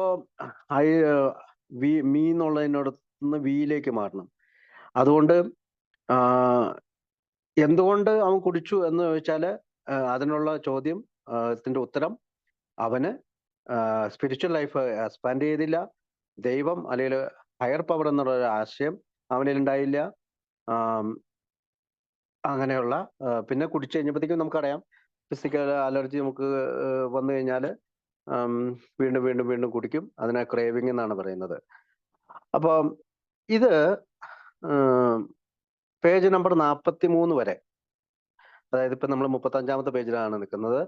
43 പേജ് വരെ, ഡോക്ടർ ഒപ്പീനിയൻ വരെ ഈ പറയുന്ന ഫസ്റ്റ് ഡ്രിങ്കിന് നിന്ന് നമ്മൾക്ക് എതിർക്കാനായിട്ട് നമുക്ക് ശക്തിയില്ല എന്നൊരു കാര്യത്തെയാണ് ബിൽ ഡബ്ല്യു വിവരിക്കാനായിട്ട് ശ്രമിക്കുക. പിന്നീടുള്ള പേജുകൾ 44 മുതൽ 88 വരെ പേജിൽ നമ്മുടെ പ്ലാൻ ഓഫ് ആക്ഷൻ, അതായത് 12 പടികളെ കുറിച്ചാണ്, അല്ലെങ്കിൽ പവർ എങ്ങനെ നമുക്ക് ലഭിക്കും എന്നുള്ളതിനെ കുറിച്ചാണ് പറയുക. അപ്പോൾ നമ്മളിവിടെ പ്രോബ്ലം മാത്രമല്ല പറയാ, പ്രോബ്ലം പറഞ്ഞതിന് ശേഷം ആൽക്കഹോളിക് ആയിട്ടുള്ള എന്നെ പോലുള്ള ആളുകളോടും നമ്മളെ പോലുള്ള ആളുകളോടും ഒക്കെ പറഞ്ഞതിന് ശേഷം പ്ലാൻ ഓഫ് ആക്ഷൻ കൂടി അടുത്ത പേജുകളിൽ പറയുന്നുണ്ട്. അപ്പോൾ ഇവിടെ പ്ലാൻ ഓഫ് ആക്ഷൻ നമ്മൾ ചെയ്യണമെങ്കിൽ നമ്മൾ സ്വയം തോൽവി സമ്മതിക്കണം, അല്ലെ? ഡിനയിൽ പാടില്ല. എനിക്ക് കഴിയും, എനിക്ക് കൂടി നിർത്താൻ കഴിയും. നമ്മുടെ നാഷണൽ ആനന്ദമാണത്. ഞാൻ വേണമെങ്കിൽ നിർത്തി കാണിച്ചു തരാം, എനിക്ക് കഴിയും, ഞാൻ കുടിക്കുകയില്ല എന്നുള്ളതാണ് നാഷണൽ ആനന്ദം. ഞാൻ കുടിക്കുകയില്ല, ഞാൻ ഒരിക്കലും കുടിക്കുകയില്ല എന്നുള്ളതാണ് നാഷണൽ ആനന്ദം. അപ്പോൾ നമ്മുടെ ആ ദേശീയഗാനം മാറ്റി വെച്ചുകൊണ്ട് നമ്മൾ തോൽവി സമ്മതിക്കാൻ തയ്യാറാകണം എന്നുള്ളതാണ് ഇതിന്റെ പ്രധാന കണ്ടന്റ്. അതായത് ആദ്യത്തെ കുടിയിൽ നിന്ന് എനിക്ക് പ്രതിരോധമില്ല, അതിനാൽ എൻ്റെ മനോഭാവങ്ങളെ ഞാൻ മാറ്റേണ്ടതുണ്ട്, അല്ലെങ്കിൽ എന്നിൽ നിന്ന് ഞാൻ ഓടി അകലേണ്ടതുണ്ട്. എന്നിൽ നിന്ന് ഓടി അകന്നതിന് ശേഷം ഞാൻ തിരിച്ച് എൻ്റെ ആത്മീയമായിട്ടുള്ള വഴിയിലേക്ക് തിരിയേണ്ടതുണ്ട്. അതിന് നമ്മൾ ടേൺ എന്നാണ്, ടേൺ അല്ലെ, തിരിച്ചുവിടുക. സ്റ്റെപ്പ് 3 തിരിച്ചുവിടുക എന്നുള്ള വാക്ക് ടേൺ എന്നുള്ള വാക്കാണ് ഉപയോഗിക്കുക. അപ്പം പക്ഷെ എന്നിട്ട് പാലിൽ കലർത്തിയെങ്കിൽ തനിക്ക് വിസ്കി കുടിക്കാവുന്ന വിഡ്ഢിത്തങ്ങളാണെന്ന വിചാരം മദ്യപിക്കാതിരിക്കുന്നതിന് വേണ്ടി അയാളുടെ മനസ്സിൽ നടന്ന എല്ലാ വടംവലികളെയും തള്ളി നീക്കി. അപ്പൊ മദ്യപിക്കാതിരിക്കണമെന്ന് അദ്ദേഹത്തിന് ആഗ്രഹമുണ്ട്. എന്തൊക്കെയുണ്ട് ആഗ്രഹം? ഭാര്യ പിരിഞ്ഞു പോകും, ജോലി നഷ്ടപ്പെടും, സഹനം, മറ്റുള്ള കാര്യങ്ങളൊക്കെ അയാൾക്ക് എല്ലാം ഓർമ്മയുണ്ട്. പക്ഷെ അത് തള്ളി നീക്കി. ഇതിന്റെ സംക്ഷിപ്തമായ നിർവചനം എന്തായാലും ഞങ്ങൾ ഇതിനെ ശരിക്കും ഭ്രാന്ത് എന്നേ പറയുന്നുള്ളൂ. അപ്പൊ അതിനെയാണ് ഇൻസാനിറ്റി, ഭ്രാന്ത് എന്നാണ് അവിടെ ഉപയോഗിക്കുക. അപ്പൊ ബുദ്ധിയില്ലായ്മയെ നേരെ മറച്ച് ചിന്തിക്കാനുള്ള കഴിവില്ലാത്ത അസംതൃപ്തിയെ മറ്റെന്താണ് വിളിക്കുക എന്നാണ് പറയാ. അപ്പൊ അടുത്തത് വായിക്കാവോ? ഇതൊരു അതിര് കടന്ന സംഗതിയാണെന്ന് നിങ്ങൾ വിചാരിച്ചേക്കാം. ഞങ്ങൾക്കാണെങ്കിൽ ഇതത്ര അസംഭവമായ കാര്യമൊന്നുമല്ല. കാരണം ഈ മട്ടിലുള്ള ചിന്താഗതി ഞങ്ങളിൽ ഓരോരുത്തരുടെയും സഹജ സ്വഭാവമായിരുന്നിട്ടുണ്ട്. മദ്യം കുടിച്ചതിന് ശേഷമുള്ള അനന്തരഫലങ്ങളുടെ കാര്യത്തിൽ ചിലപ്പോഴൊക്കെ ഞങ്ങളിൽ ഇതൊക്കെ തന്നെ പ്രതിഫലിച്ചിട്ടുണ്ട്, നിമ്മിലുള്ളതിനേക്കാൾ കൂടുതലായി. എന്നാൽ ഞങ്ങളുടെ എന്തിനേയും നീതീകരിക്കൽ എന്ന സ്വഭാവത്തിന് അനുയോജ്യമായ രസകരമായ ഒരു മാനസിക പ്രവണത കൂടി എപ്പോഴും ഉണ്ടായിരുന്നു. ആദ്യത്തെ കുടി കുടിക്കണമെന്നതിന് അനിവാര്യമായതും എന്തെങ്കിലും ഭ്രാന്തിന് തുല്യമായ നിസ്സാര കഴിവ് പറയുക എന്നത് ഞങ്ങളുടെ ശക്തമായ ന്യായീകരണ സ്വഭാവം ഞങ്ങളെ മദ്യം കഴിക്കുന്നതിൽ നിന്ന് തടഞ്ഞു നിർത്തുന്നതിൽ പരാജയപ്പെട്ടു. കുടിക്കുക എന്ന ഭ്രാന്തൻ ആശയം മാത്രം എപ്പോഴും ജയിച്ചു. പിറ്റേ ദിവസം ഇതങ്ങനെ സംഭവിച്ചിട്ടുണ്ടാകും എന്ന് എല്ലാ നേരായ്മയോടും ആത്മാർത്ഥതയോടും കൂടി ഞങ്ങളോട് തന്നെ ചോദിക്കും. ഓക്കെ, അപ്പോൾ പേജ് 14 പറയുന്നുണ്ട്, ഒരു അമിത മദ്യാസക്തൻ മറ്റുള്ളവർക്ക് വേണ്ടിയുള്ള സ്വയം ത്യാഗത്തിലൂടെയും പ്രവർത്തനങ്ങളിലൂടെയും തന്റെ ആത്മീയ ജീവിതം വിപുലമാക്കാനും ശരിപ്പെടുത്താനും പരാജയപ്പെട്ടാൽ തന്റെ മുൻപിലുള്ള പരീക്ഷണങ്ങളെയും അപകടങ്ങളെയും അതിജീവിക്കാൻ അയാൾക്ക് കഴിയില്ല. അയാൾ പ്രവർത്തിക്കാൻ ഒരുങ്ങിയില്ലെങ്കിൽ നിശ്ചയമായും കുടിക്കും. അയാൾ കുടിച്ചാൽ നിശ്ചയമായും മരണത്തിലെത്തും. പേജ് നമ്പർ 14 നമ്മൾ വായിച്ചിട്ടുണ്ട്, അല്ലെങ്കിൽ നമ്മൾ ചർച്ച ചെയ്ത് പോയതാണ്. അതായത് ആത്മീയമായിട്ടുള്ള നമ്മുടെ ഈ ജീവിതം വിപുലപ്പെടുത്തിയില്ലെങ്കിൽ മുമ്പിൽ വരുന്ന പരാജയപ്പെടുന്ന ഇതുപോലുള്ള പരീക്ഷണങ്ങളൊന്നും അതിജീവിക്കാൻ കഴിയില്ല എന്നാണ് പറയാ.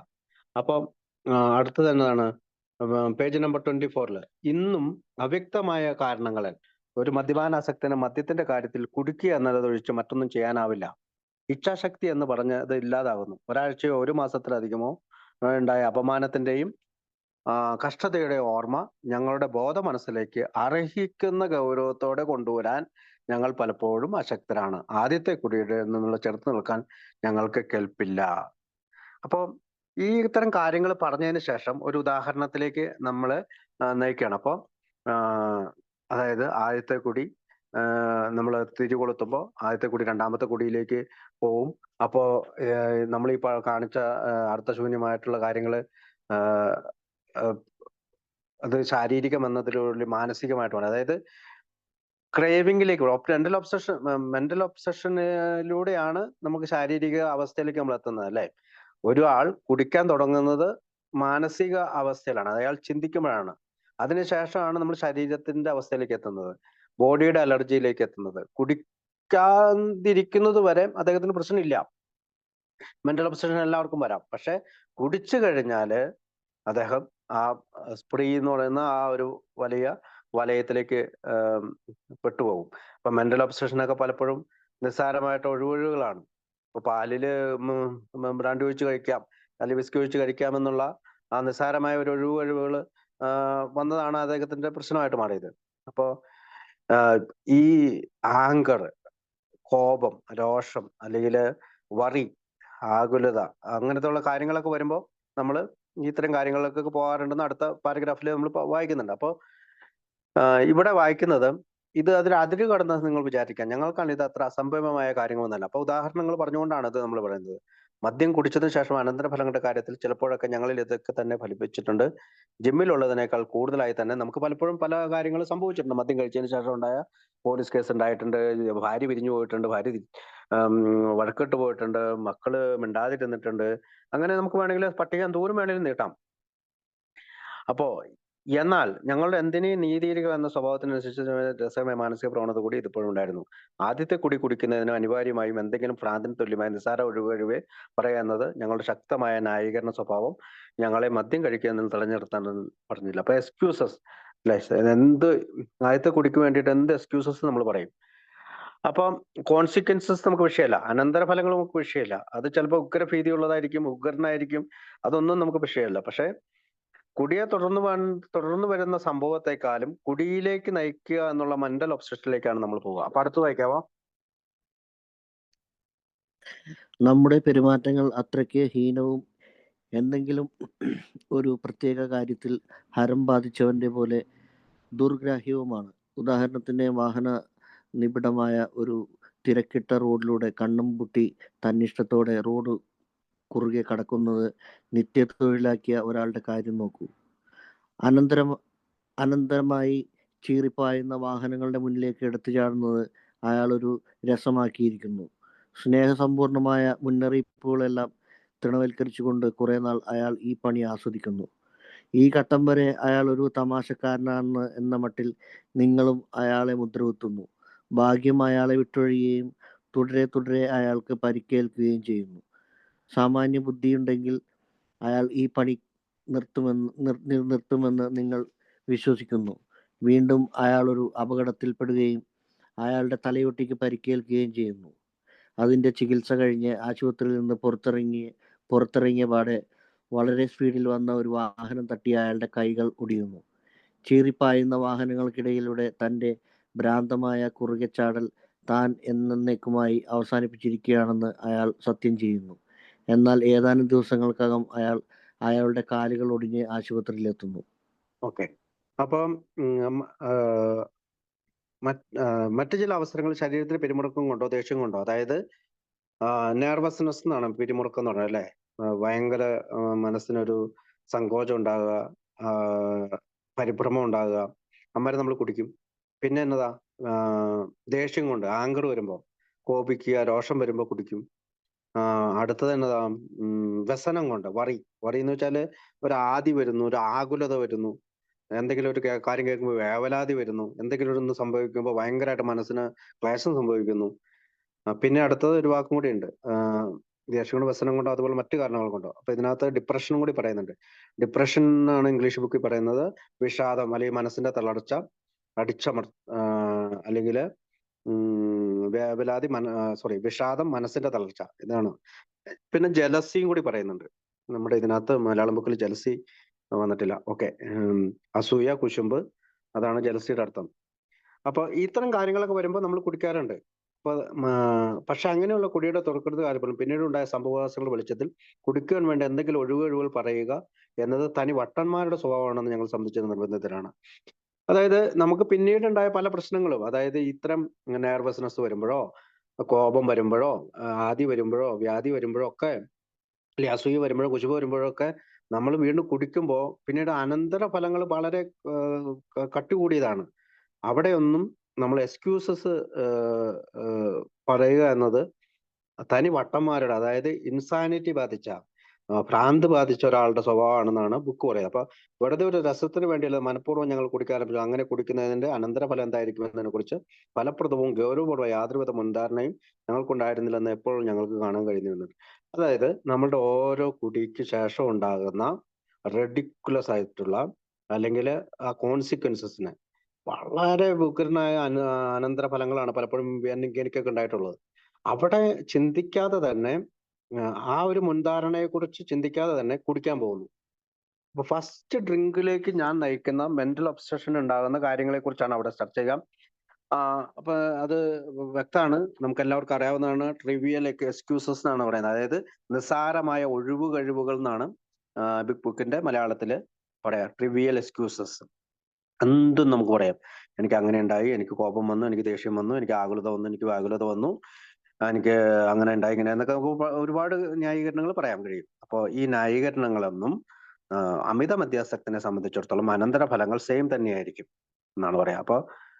അപ്പൊ നമ്മുടെ പെരുമാറ്റങ്ങൾക്ക് അത്രയ്ക്കും ഹീനവും എന്തെങ്കിലും ഒരു പ്രത്യേക കാര്യത്തിൽ ഹരം ബാധിച്ചവന്റെ ദുർക്ഷായകമാണ്. ഉദാഹരണത്തിന് അപ്പൊ അടുത്തത് പറയുന്നത് ഈ ഇങ്ങനെ കരുതി കൂട്ടിയോ അല്ലെങ്കിൽ ആലോചിച്ചുറച്ചോ മനഃപൂർവ്വം അല്ലാതെയോ അല്ലെങ്കിൽ പിന്നീട് വരുന്ന ഈ ഗുണദോഷങ്ങളൊന്നും ചിന്തിക്കാതെയൊക്കെ നമ്മൾ പലപ്പോഴും വീണ്ടും കുടിക്കുന്നതിനെ പറ്റി പേജ് നമ്പർ 36 അവസാനത്തെ പാരഗ്രാഫിൽ പറയുന്ന ഉദാഹരണത്തിന്റെ പേര് ജെ വാക്കർ എന്നാണ്. ജെ വാക്കർ എന്ന് പറഞ്ഞാൽ ഇംഗ്ലീഷിൽ ജെ വാക്കർ എന്നാണ് പറയുന്നത്. അതായത് അതിന് അർത്ഥം വാഹന തിരക്കുള്ള വഴിയിൽ അന്തമില്ലാതെ നടക്കുന്നയാൾ, അല്ലെങ്കിൽ ഗതാഗത നിയമങ്ങൾ പാലിക്കാതെ തോന്നുന്നത് പോലെ നിരത്ത് മുറിച്ച് കിടക്കുന്ന ആളുടെ പേരാണ് ജെ വാക്കർ. ജെ വാക്കർ എന്ന് പറഞ്ഞാൽ ഒരു കോമൺ വാക്കാണ്. ജെ വാക്കർ എന്നാണ് അതിനെ പറയാ. അപ്പൊ നമുക്ക് നിയമങ്ങളൊന്നും പാലിക്കാതെ ക്രോസ് വഹിക്കുക. അപ്പം വീണ്ടും വീണ്ടും കുടിക്കുന്ന ഒരാളെ പറ്റി ഈ ഉദാഹരണമാണ് ബിഗ് ബുക്ക് പറയാ. അതായത് വാഹനതീവ്രമായ ഒരു തിരക്കട്ട റോഡിലൂടെ കണ്ണും പൂട്ടി തന്നിഷ്ടത്തോടെ റോഡ് കുറുകെ നടക്കുന്ന നിത്യതൊഴിലാക്കിയ ഒരാളുടെ കാര്യം ആലോചിച്ച് നോക്കും. ഇപ്പൊ നിത്യതൊഴിലാണത്. എപ്പോ വേണേലും അയാള് റോഡ് മുറിച്ചു കിടക്കും. അനന്തമായി ചീറിപ്പായ മുന്നിലേക്ക് എടുത്തു ചേർന്ന അയാളൊരു രസമായിരിക്കുന്നു, അയാൾക്കൊരു രസമാണത്. അപ്പോ ഇയാള് ഈ പണി ഇങ്ങനെ ആസ്വദിക്കുന്നു. ഈ ഒരു ഈ ഘട്ടം, അതായത് നമ്മൾ മദ്യാസക്തി കുറെ കാലം നമ്മൾ ആസ്വദിച്ചു അല്ലെ, കുറെ നാൾ അയാൾ ഈ പണി ആസ്വദിക്കുന്നത് പോലെ തന്നെ ഈ റോഡ് നമ്മൾ ഈ മദ്യം കുടിച്ചുകൊണ്ടേയിരുന്നു. ഈ ഘട്ടം വരെ അയാൾ ഒരു തമാശക്കാരനാണെന്ന മട്ടിൽ നിങ്ങളും അയാളെ മുദ്രവെക്കും. അപ്പൊ ആൽക്കഹോളിക്കിനെ കാണുന്ന ആൾക്കാരെല്ലാവരും അത് തമാശക്ക് കുടിക്കുന്നതാണ്. പക്ഷെ ഭാഗ്യം അയാളെ വിട്ടൊഴുകുകയും തുടരെ അയാൾക്ക് പരിക്കേൽക്കുകയും ചെയ്യുന്നു. അപ്പൊ നമുക്കും പരിക്കേറ്റിട്ടുണ്ട് അല്ലെ, നമ്മൾക്കും പരിക്കേറ്റിട്ടുണ്ട്. നമുക്ക് സ്കൂളിൽ നിന്ന് പിള്ളേരെ വിളിച്ചുകൊണ്ട് വരാൻ മറന്നു പോവുക, ചിലപ്പോൾ നമ്മുടെ വാഹനം പോയി ഇടിക്കുക, ചിലപ്പോൾ നമ്മുടെ ലൈസൻസ് നഷ്ടപ്പെടുക, ചിലപ്പോൾ നമ്മുടെ കൂട്ടുകാർ തന്നെ പറയാടാ നിന്റെ കുടി ഇച്ചിരി കൂടുതലാട്ടോ. അപ്പൊ അതൊന്നും അങ്ങനെയുള്ള ചില പരിക്കുകൾ, നിസ്സാരമായ പരിക്കുകൾ ഭാഗ്യം അയാൾ വിട്ട് പരിക്കുകൾക്ക് സാമാന്യ ബുദ്ധി എന്നുണ്ടെങ്കിൽ, അതായത് കോമൺ സെൻസ് ഉണ്ടെങ്കിൽ, സാധാരണ ഒരു മനുഷ്യനാണെങ്കിൽ, കോമൺ സെൻസ് ഉള്ള മനുഷ്യനാണെങ്കിൽ ഈ പണി നിർത്തും അല്ലെ. പിന്നീട് ഇയാൾ ഈ റോഡ് ക്രോസ് ചെയ്യുന്നത് പോലെ നമ്മൾ കുടിക്കാൻ പോവില്ല. പക്ഷേ വീണ്ടും നമ്മൾ എന്ത് ചെയ്യുന്നു, വീണ്ടും നമ്മൾ കുടിക്കുന്നു. അയാളുടെ ഒരു അപകടത്തിൽ അയാളുടെ തലയോട്ടിക്ക് പരിക്കേൽക്കുകയും ചെയ്യുന്നു. അപ്പൊ നമുക്കൊരു കാര്യമായ പരിക്ക് മദ്യാസക്തി കൊണ്ടുണ്ടാകുന്നു. അതിന്റെ ചികിത്സ കഴിഞ്ഞ് ആശുപത്രിയിൽ നിന്ന് പുറത്തിറങ്ങിയപ്പോൾ വളരെ സ്പീഡിൽ വന്ന ഒരു വാഹനം തട്ടി അയാളുടെ കൈകൾ ഒടിയുന്നു. അപ്പൊ നമുക്ക് വീണ്ടും തന്നെ കുടിച്ചുകൊണ്ട് തന്നെ പറ്റി കൈകൾ ഒടിഞ്ഞു. അപ്പൊ തലയോട്ടി പൊട്ടി ആശുപത്രിയിലായത് അയാൾ വീണ്ടും കൈ ഒടിഞ്ഞപ്പോൾ പോലെ അമിത മദ്യാസക്തി കൊണ്ട് പല പ്രശ്നങ്ങളുണ്ടായ നമ്മൾ കുറെ കാലം കുടിക്കാതിരിക്കുകയും വീണ്ടും കുടിക്കുമ്പോൾ അടുത്ത പ്രശ്നം ഉണ്ടാവുകയും ചെയ്യുന്നു. ചീറിപ്പായുന്ന വാഹനങ്ങളുടെ തന്റെ ഭ്രാന്തമായ കുറുകേച്ചാടൽ താൻ എന്നേക്കുമായി അവസാനിപ്പിച്ചിരിക്കുന്ന സത്യം ചെയ്യുന്നു. നമ്മൾ പലപ്പോഴും പ്രോമിസസ് ചെയ്യുന്നുണ്ട്. ഞാൻ ആദ്യം പറഞ്ഞ നാഷണൽ ആന്തം, ഇനി ഒരിക്കലും കുടിക്കില്ല, ഇനി ഈ പ്രശ്നത്തോടുകൂടി ഞാനിത് അവസാനിപ്പിച്ചു എന്ന് പറയുന്ന നാഷണൽ ആന്തം ഒക്കെ നമ്മൾ ചെല്ലാറുണ്ട്. അപ്പോൾ ഇവിടെ പറയുന്നത് വളരെ തമാശയ്ക്ക് തുടങ്ങിയ കുടി ഒരു പ്രോഗ്രസീവ് സ്റ്റേജിലേക്ക്, അല്ലെങ്കിൽ വളരെ ഹോപ്പ്ലെസ്നെസ് ഉള്ള ഒരു സ്റ്റേജിലേക്ക്, അല്ലെങ്കിൽ പവർലെസ്നെസ് ആയിട്ടൊരു സ്റ്റേജിലേക്ക് വന്ന ഒരു കുടി, അല്ലെങ്കിൽ വളരുന്ന രോഗം എന്നാണല്ലോ നമ്മുടെ രോഗത്തെ പറയാം. അപ്പൊ അമിത വളർച്ച എത്തിയ ഈ അമിത മദ്യപാനാസക്തിക്ക് പിന്നീട് നമുക്ക് ഈ ഫസ്റ്റ് ഡ്രിങ്ക് എടുത്തു കഴിഞ്ഞാൽ ഉണ്ടാകുന്ന ഡാമേജിനെ പറ്റിയാണ് ഈ ഒരു പാരഗ്രാഫ് നമ്മൾ ഓർമ്മിപ്പിക്കുന്നത്. കാലുകൾ ഒടിഞ്ഞ് ആശുപത്രി. പിന്നെ അടുത്തത് എന്താണ്, കാലങ്ങളോളം ഈ പെരുമാറ്റം തുടരുന്നു. നമ്മൾ പലരും 10 വർഷം 20 വർഷം 5 വർഷം 6 വർഷം 2 വർഷമൊക്കെ ഇത് തുടരുന്നു. അതോടൊപ്പം താൻ ഇനി കൂടുതൽ സൂക്ഷിച്ചുകൊള്ളാവുന്നു. അതായത് കുടിക്കുന്ന സമയത്ത് നമ്മളെപ്പോഴും പറയും നമ്മൾ ഇന്ന് ഒരു ബിയർ മാത്രം കുടിക്കാം, അല്ലെങ്കിൽ 2 ബിയർ മാത്രം കുടിക്കാം, അല്ലെങ്കിൽ ഒരു ക്വാർട്ടർ മാത്രം കുടിക്കാം എന്നൊക്കെ ഉള്ള പല പല ആശയങ്ങൾ നമ്മുടെ തലയിലേക്ക് കയറി വരുന്നത്. അപ്പം പറഞ്ഞു അവസാനം അയാൾ മറ്റൊരു പണിക്കും കൊള്ളാത്തവനായി മാറുന്നു. നോക്കൂ, അവന് ഹോപ്പ്ലെസ് സ്റ്റേജിലേക്ക് എത്തി. അയാളുടെ ഭാര്യ അയാളെ ഉപേക്ഷിക്കുന്നു. അപ്പൊ ഭാര്യ ഉപേക്ഷിക്കുകയാണ്. തന്റെ തലയിൽ നിന്ന് ഈ റോഡ് മറികടക്കുക എന്ന ആശയം പൂർണ്ണ ഉപേക്ഷിക്കുന്ന അയാൾ ആത്മാർത്ഥമായി കരുതുന്നുണ്ട്. അതായത് കുടിക്കാതിരിക്കുക എന്നുള്ള ആശയം നമ്മുടെ തലയിലുണ്ട്, പക്ഷെ നമുക്കത് സാധിക്കുന്നില്ല. പലപ്പോഴും നമ്മുടെ രാവിലെ എണീക്കുമ്പോൾ നമ്മൾ പറയുന്നുണ്ട് ഞാൻ ഇനി കുടിക്കുകയില്ല, എന്റെ വൈഫിന്റെ ഒക്കെ തലയിലൊക്കെ കൈവച്ച് ഞാൻ പ്രോമിസ് ചെയ്തിട്ടുണ്ട്, പക്ഷെ നടക്കുന്നില്ല. കാര്യങ്ങളൊക്കെ നേരെയാകുന്നതിന് വേണ്ടി അയാൾ ഒരു പ്രാന്താശുപത്രിയിൽ അടച്ച മുറിയിൽ കഴിയുന്നു. അപ്പൊ അയാൾ പൂട്ടിയിടപ്പെട്ടു. പക്ഷെ അയാൾ പുറത്തിറങ്ങിയ ദിവസം ചീടുപെയ്യുന്ന ഒരു ഫയർ എഞ്ചിന്റെ മുമ്പിൽ അയപ്പെടുന്നു. അപ്പം ഒരു ആൽക്കഹോളിക്ക് പൂട്ടിയിടപ്പെട്ടാലും വീണ്ടും തിരിച്ചു വന്ന് കുടിക്കുമ്പോൾ എന്നാ പറ്റണേ? ഇതുപോലുള്ള അപകടങ്ങൾ പറ്റും. ഈ അപകടത്തിൽ അയാളുടെ മുതുകല്ലോടിയുന്നു. ഇങ്ങനെയുള്ള ഒരാൾ തനി വട്ടനാണെന്ന് നിങ്ങൾ കരുതിയേക്കാം.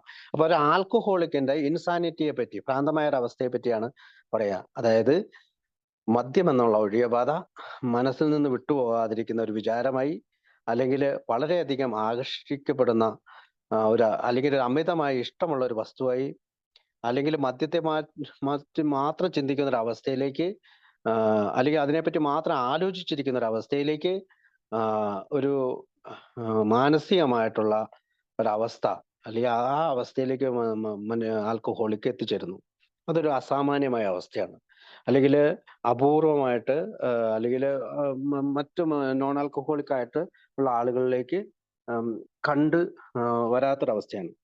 ഇവിടെ നമുക്ക് ഇൻസാനിറ്റിയെ കുറിച്ച്,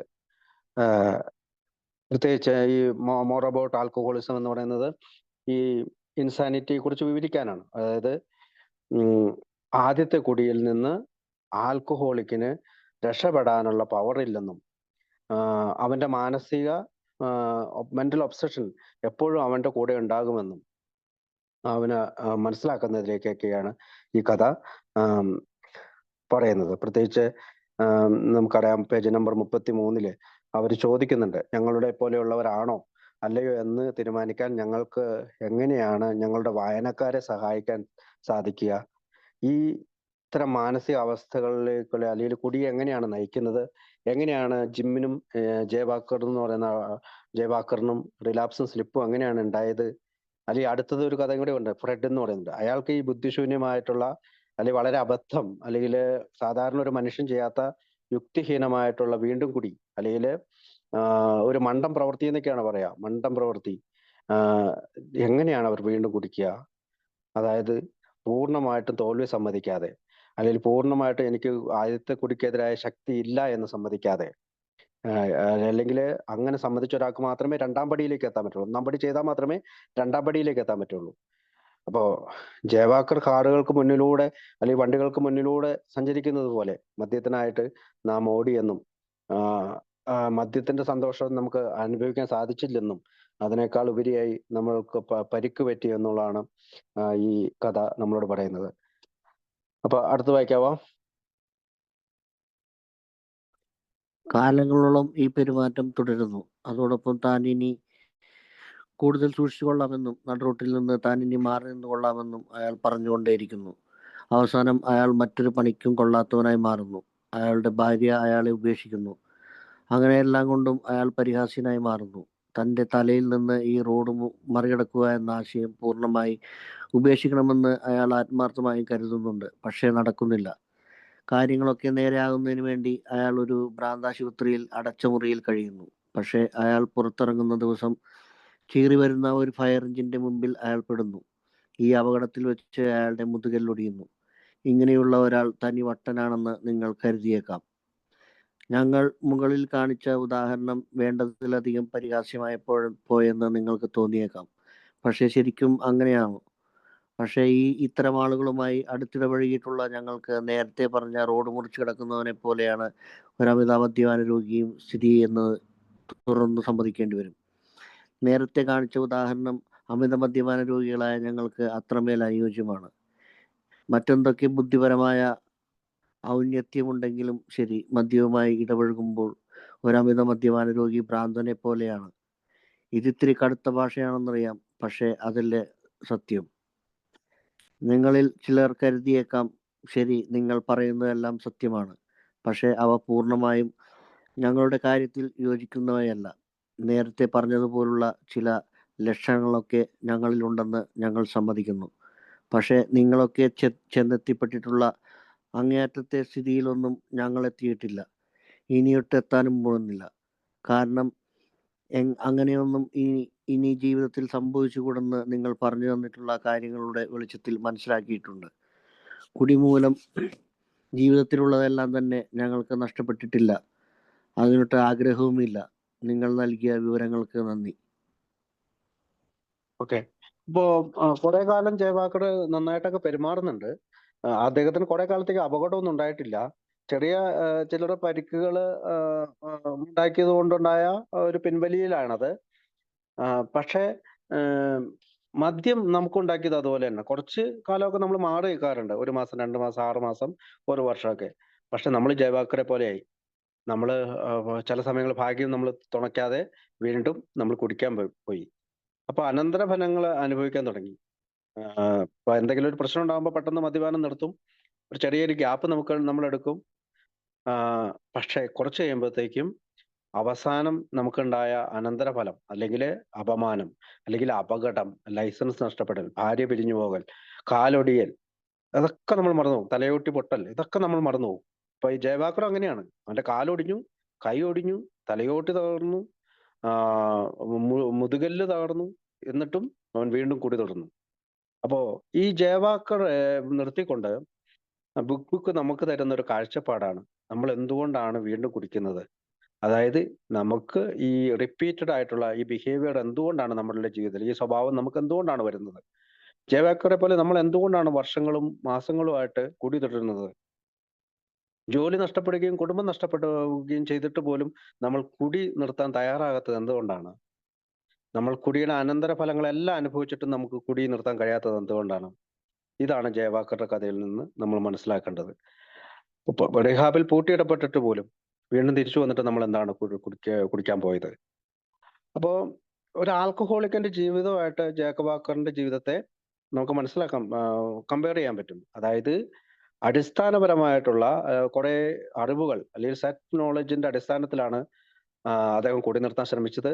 അപ്പോൾ ബിഗ് ബുക്ക് നമ്മളോട് പറയുന്നത്, ഇങ്ങനെയുള്ള കുറെ അറിവുകളുടെ ഫലത്തിൽ മാത്രം നമുക്ക് കുടി നിർത്താൻ സാധിക്കുകയില്ല. നമ്മുടെ വിൽ പവർ കൊണ്ട് നമുക്ക് കുടി നിർത്താൻ സാധിക്കുകയില്ല.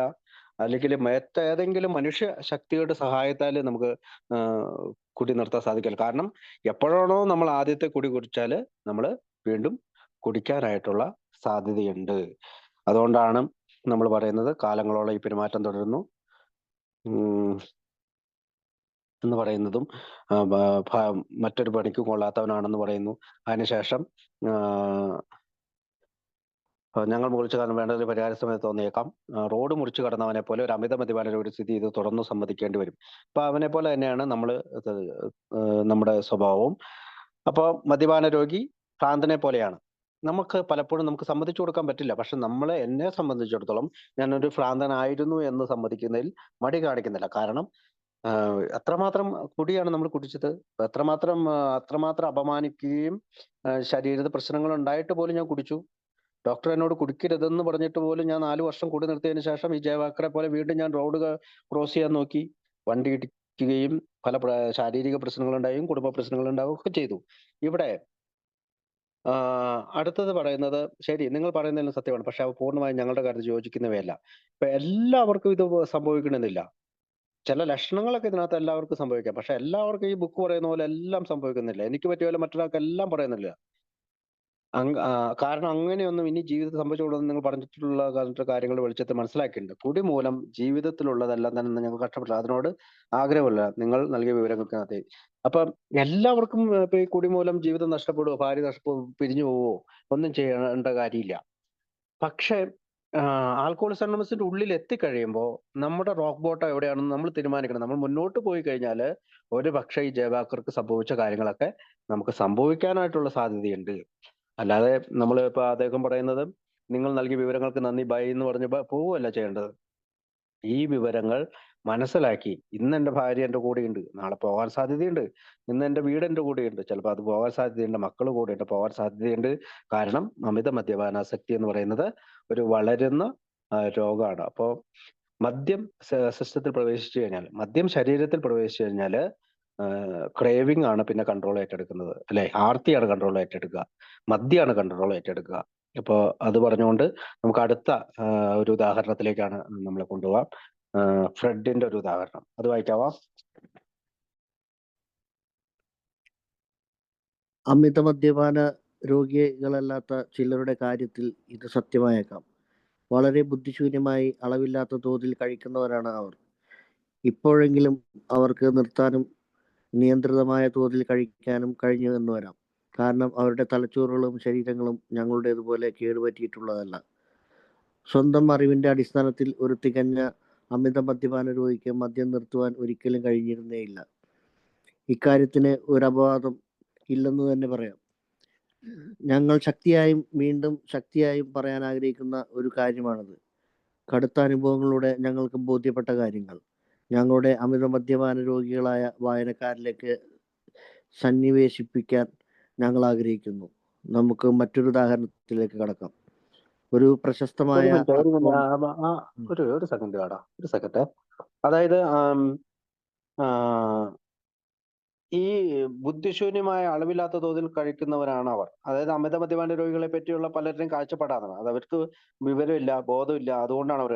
അപ്പോൾ അവർക്ക് എപ്പോഴും നിർത്താനും നിയന്ത്രിക്കാനുമായ തോതിൽ കഴിക്കാനും കഴിഞ്ഞു എന്ന് വരാം. കാരണം അവരുടെ തലച്ചോറുകളും ശരീരങ്ങളും ഞങ്ങളുടേതുപോലെ കേടുപറ്റിയുള്ളവർ.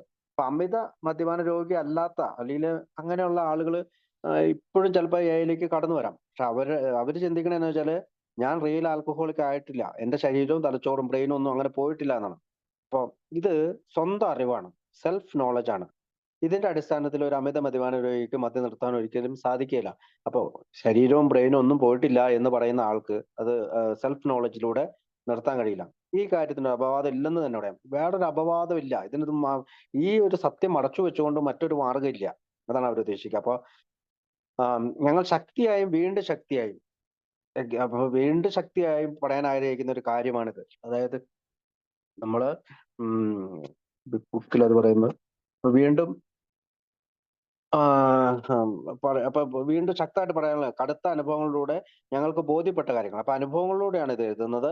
ഞങ്ങളുടെ അമിത മദ്യപാന രോഗികളെ വായനക്കാരിലേക്ക് സന്ദേശിക്കാൻ ആഗ്രഹിക്കുന്നു. നമുക്ക് മറ്റൊരു ഉദാഹരണത്തിലേക്ക് കടക്കാന്ന് പറഞ്ഞുകൊണ്ട് അടുത്ത ഫ്രെഡിന്റെ ഉദാഹരണത്തിലേക്ക് നമ്മൾ കടക്കണം. വായിച്ചോളൂ രാമൽ പ്ലീസ്. ഒരു പ്രശസ്തമായ അക്കൗണ്ടിംഗ് സ്ഥാപനത്തിലെ പാർട്ട്ണറാണ് ഫ്രെഡ്. അയാൾക്ക് നല്ല വരുമാനമുണ്ട്, പക്ഷേ വളരെ നല്ല ഒരു വീടുമുണ്ട്. അയാളുടെ വിവാഹ ജീവിതം സന്തുഷ്ടമാണ്. കൂടാതെ അയാൾ ഭാവിയിലെ വാഗ്ദാനങ്ങളായ കോളേജ് തലത്തിൽ പഠിക്കുന്ന കുട്ടികളുടെ അച്ഛനുമാണ്. വളരെ ആകർഷണീയമായ ഒരു വ്യക്തിത്വമാണ് അയാളുടേത്. അതുകൊണ്ട് തന്നെ അയാൾ മറ്റുള്ളവരുമായി വളരെ എളുപ്പത്തിൽ ചങ്ങാത്തത്തിലാവുന്നു. എവിടെയെങ്കിലും ഒരു വിജയശ്രീലാളിതനായ ഒരു ബിസിനസ്സുകാരനുണ്ടെങ്കിൽ അത് ഫ്രെഡ് അല്ലാതെ മറ്റാരുമല്ല. വളരെ സന്തുലിതമായ ഒരു വ്യക്തിത്വത്തിന്റെ ഉടമ. എന്നിട്ടും അയാൾ ഒരു അമിത മദ്യപാന രോഗിയാണ്. ഞങ്ങൾ ആദ്യമായി ഫ്രെഡിനെ കാണുന്നത് ഒരു വർഷം മുമ്പ് ഒരു ആശുപത്രിയിലാണ്. അവിടെ അയാൾ കഠിനമായ ഞരമ്പ് രോഗം ഭേദപ്പെടുത്തുവാൻ വേണ്ടി എത്തിയതായിരുന്നു. ഇത്തരത്തിലുള്ള അയാളുടെ ആദ്യത്തെ അനുഭവമായിരുന്നു അത്. അതുകൊണ്ട് തന്നെ അയാൾ വലിയൊരു ലജ്ജാലുവുമായിരുന്നു. ഒരു അമിത മദ്യപാന രോഗിയാണ് എന്ന് സമ്മതിക്കുന്നതിന് പകരം അയാൾ ഞങ്ങളോട് പറഞ്ഞത് തൻ്റെ ഞരമ്പുകൾക്ക് വിശ്രമം പകരാനാണ് ഞാനിവിടെ എത്തിയതെന്നാണ്. അയാൾ കരുതുന്നതിനേക്കാൾ വളരെ വഷളമായ സ്ഥിതിയാണ് അയാളുടേതെന്ന് ഡോക്ടർ അയാളെ അറിയിച്ചു. കുറെ നാളേക്ക് അയാൾ തൻ്റെ രോഗാവസ്ഥയെക്കുറിച്ച് വിഷാദമൂകനായിരുന്നു. കുടി പൂർണ്ണമായും ഉപേക്ഷിക്കുവാൻ അവസാനം അയാൾ തീരുമാനിച്ചു. താൻ എത്രമേൽ നല്ല സ്വഭാവമുള്ളവനാണെങ്കിലും എത്ര ഉറച്ച നിലപാടുള്ളവനാണെങ്കിലും തനിക്കൊരിക്കലും അതിന് കഴിഞ്ഞേക്കില്ല എന്ന ചിന്തയെ അയാൾക്കുണ്ടായിരുന്നില്ല. ഫ്രെഡ് ഒരിക്കലും താനൊരു അമിത മദ്യപാന രോഗിയാണെന്ന് വിശ്വസിക്കാൻ തയ്യാറല്ല. അതിലുപരി തൻ്റെ പ്രശ്നത്തിന് ആത്മീയമായ ഒരു പരിഹാരമുണ്ടെന്ന കാര്യം അംഗീകരിക്കാനേ അയാൾ ഒരുങ്ങിയില്ല. അമിത മദ്യപാന രോഗത്തെക്കുറിച്ച് ഞങ്ങൾക്കറിയാവുന്ന കാര്യങ്ങൾ ഞങ്ങൾ അയാളോട് പറഞ്ഞു. അയാൾ അതിൽ താല്പര്യം കാണിച്ചു എന്ന് മാത്രമല്ല, അതിൻ്റെതായ ചില ലക്ഷണങ്ങൾ തനിക്കുള്ളതായി അയാൾ തുറന്നു സമ്മതിക്കുകയും ചെയ്തു. പക്ഷേ തനിക്ക് ആ കാര്യത്തിൽ ഒന്നും ചെയ്യാൻ പറ്റുകയില്ല എന്ന കാര്യം അംഗീകരിക്കാൻ അയാൾക്ക് കഴിഞ്ഞില്ല. ഈ നാണം കെടുത്തുന്ന അനുഭവം, താൻ ആർജിച്ച അറിവും തൻ്റെ വരുംകാല ജീവിതത്തിൽ തന്നെ മദ്യമില്ലാത്ത അവസ്ഥയിൽ നിലനിർത്തും എന്ന കാര്യത്തിൽ അയാൾ ഉറച്ച മനസ്സുള്ളവനായിരുന്നു. സ്വയം നേടിയ അറിവ് അയാളെ ഉറപ്പുള്ളവനാക്കി. ഫ്രെഡ് ഫ്രെഡ് എന്ന് പറയുന്നത് ഹാരി ബി എന്ന് പറയുന്ന ന്യൂയോർക്കിലെ ജൂൺ 1938 സോബറായ ഒരാളാണ്. അദ്ദേഹത്തിന്റെ കഥ എ ഡിഫറെന്റ് സ്ലന്റ് എന്ന പേരിൽ ബിഗ് ബുക്കിലുണ്ട്. ഇതൊരു അവസാനത്തെ ഉദാഹരണമായിട്ടാണ് Bill W more about alcoholism, മദ്യാസക്തിയെ പറ്റിയുള്ള കൂടുതൽ കാര്യങ്ങളിലേക്ക് പറയുന്നത്. അതായത് ഒരു മനുഷ്യ ശക്തി, അതായത് സ്വന്തം ശക്തി കൊണ്ട് ആദ്യത്തെ കുടിയിൽ നിന്ന് പ്രതിരോധം തീർക്കാനായിട്ട് ശ്രമിക്കുന്ന ഒരാളെയായിട്ടാണ് ഫ്രെഡിനെ അവതരിപ്പിക്കുക. അപ്പോൾ അയാൾക്ക് പുറലോകം വെച്ച് നോക്കും, പുറലോകത്തെ ആളുകൾ വെച്ച് നോക്കുമ്പോൾ അയാൾ സ്റ്റേബിൾ ആണ്, ഒരു ബാലൻസ്ഡ് ആയ വ്യക്തിയാണ്. പക്ഷെ അയാൾക്ക് തന്നെയാണ് അയാൾ ഒരു ആൽക്കഹോളിക് ആണെന്ന്. അതായത് അയാൾക്കൊരു ആത്മീയ രോഗം ഉണ്ടെന്നോ അല്ലെങ്കിൽ ഒരു വ്യാധി ഉണ്ടെന്നൊക്കെ അദ്ദേഹം പറയാം. പക്ഷെ ലോകത്തിന്റെ കാഴ്ചപ്പാടിൽ അദ്ദേഹത്തിന് അങ്ങനെ ഒരു രോഗം ഉള്ളതായിട്ട് കാണുന്നില്ല. അപ്പൊ ഈ English book he had gone to recover from a bad cause of ജിറ്റേഴ്സ്.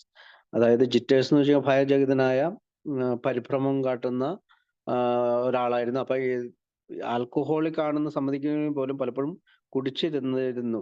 ഈ first so Fred about A year ago in A ഹോസ്പിറ്റലിൽ വെച്ചിട്ട്, ആശുപത്രിയിൽ വെച്ചിട്ടാണ് ആൽക്കഹോളിസം നമ്മുടെ ഡ്രങ്ക് സ്ക്വാഡ് അവരെ കാണുന്നത്. അദ്ദേഹത്തിന്റെ ആദ്യത്തെ കോളേജിൽ പഠിക്കുന്ന കുട്ടികളുടെ അച്ഛനുമാണ്. വളരെ ആകർഷമായ ഒരു വ്യക്തിത്വമാണ് അയാളുടേത്. അതുകൊണ്ട് തന്നെ അയാൾ മറ്റുള്ളവർ വളരെ എളുപ്പത്തിൽ ചങ്ങാത്തിലാവുന്നു. എവിടെയെങ്കിലും ഒരു വിജയശാല ബിസിനസ്, അപ്പൊ ബിസിനസ്സൊക്കെ അദ്ദേഹത്തിന് നല്ലതാണ്. എന്നാൽ അമിത മദ്യപാന രോഗിയാണെന്ന് അയാൾ സമ്മതിക്കുന്നുണ്ട്. അവിടെ ആശുപത്രിയിൽ കാണുമ്പോൾ ഞരമ്പ് രോഗം ഭേദപ്പെടുത്താൻ വേണ്ടി എത്തിയതായിരുന്നു. അതായത് അദ്ദേഹം മദ്യാസക്തരായിട്ടുള്ള, അല്ലെങ്കിൽ നമ്മളോട് പറഞ്ഞ അദ്ദേഹത്തിന് എന്തോ പ്രശ്നമുണ്ട്, ഒരു ഭയമുണ്ട്, പെട്ടെന്ന് ഒരു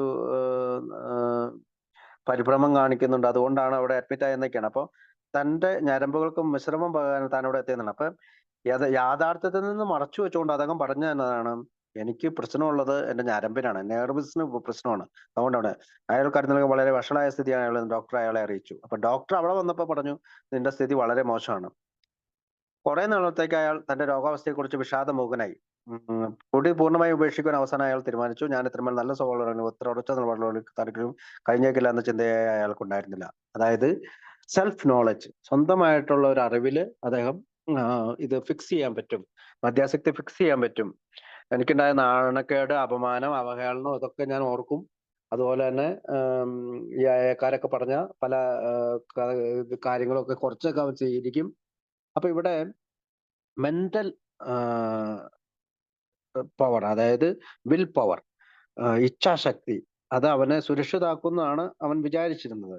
ഇത്തരം ഒരു മാനസിക ഫ്രെയിമിൽ നിന്നുകൊണ്ടാണ് അവൻ അടുത്ത ഇതിലേക്ക് പോകുന്നത്. ആത്മീയമായ ഒരു പരിഹരണ കാര്യം എനിക്ക് അയാൾക്കറിയില്ല. അമിത മദ്യപാനത്തെ കുറിച്ച് അയാൾക്കറിയാവുന്ന കാര്യങ്ങൾ ഞങ്ങൾ അയാളോട് പറഞ്ഞു. അപ്പൊ സ്റ്റെപ്പ് 1 അവിടെ പറഞ്ഞിട്ടുണ്ട്, മദ്യാസക്തിയെ പറ്റി പറയുന്നുണ്ട്. അയാൾ അതിൽ താല്പര്യം കാണിച്ചു എന്ന് മാത്രമല്ല, അതിനെ ചില ലക്ഷണങ്ങൾ തനിക്കുള്ളത് അയാൾ സമ്മതിക്കും. സ്റ്റെപ്പ് 1 അദ്ദേഹം സമ്മതിച്ചു. പക്ഷെ തനിക്ക് ആ കാര്യങ്ങൾ ഒന്നും ചെയ്യാൻ പറ്റുകയില്ല എന്ന കാര്യം അംഗീകരിക്കാൻ അയാൾക്ക് കഴിഞ്ഞില്ല. ഈ നാണം കിടന്ന അനുഭവം താൻ ആർജിച്ചറിവും തന്റെ വരും കാല ജീവിതത്തിൽ തന്നെ മദ്യമില്ലാത്ത അവസ്ഥ നിലനിർത്തുമെന്ന കാര്യത്തിൽ അയാൾ ഉറച്ച മനസ്സ്, സ്വയം നേടിയ അറിവ് അയാളെ ഉറപ്പുള്ളവനാക്കി. അപ്പൊ ഒരു അതായത് മദ്യാസക്തിയിൽ നിന്ന് എനിക്ക് മാറാനായിട്ട് എന്റെ വിൽ പവർ ഉപയോഗിക്കാം എന്നുള്ള ഒരു ആശയത്തിലാണ് അത് മുന്നോട്ട് പോയത്. അപ്പം അടുത്തത് പറയുന്നത്, ഈ ഒരു മാനസിക ഫ്രെയിം വെച്ചിട്ടാണ് അദ്ദേഹം നടക്കുന്നത്.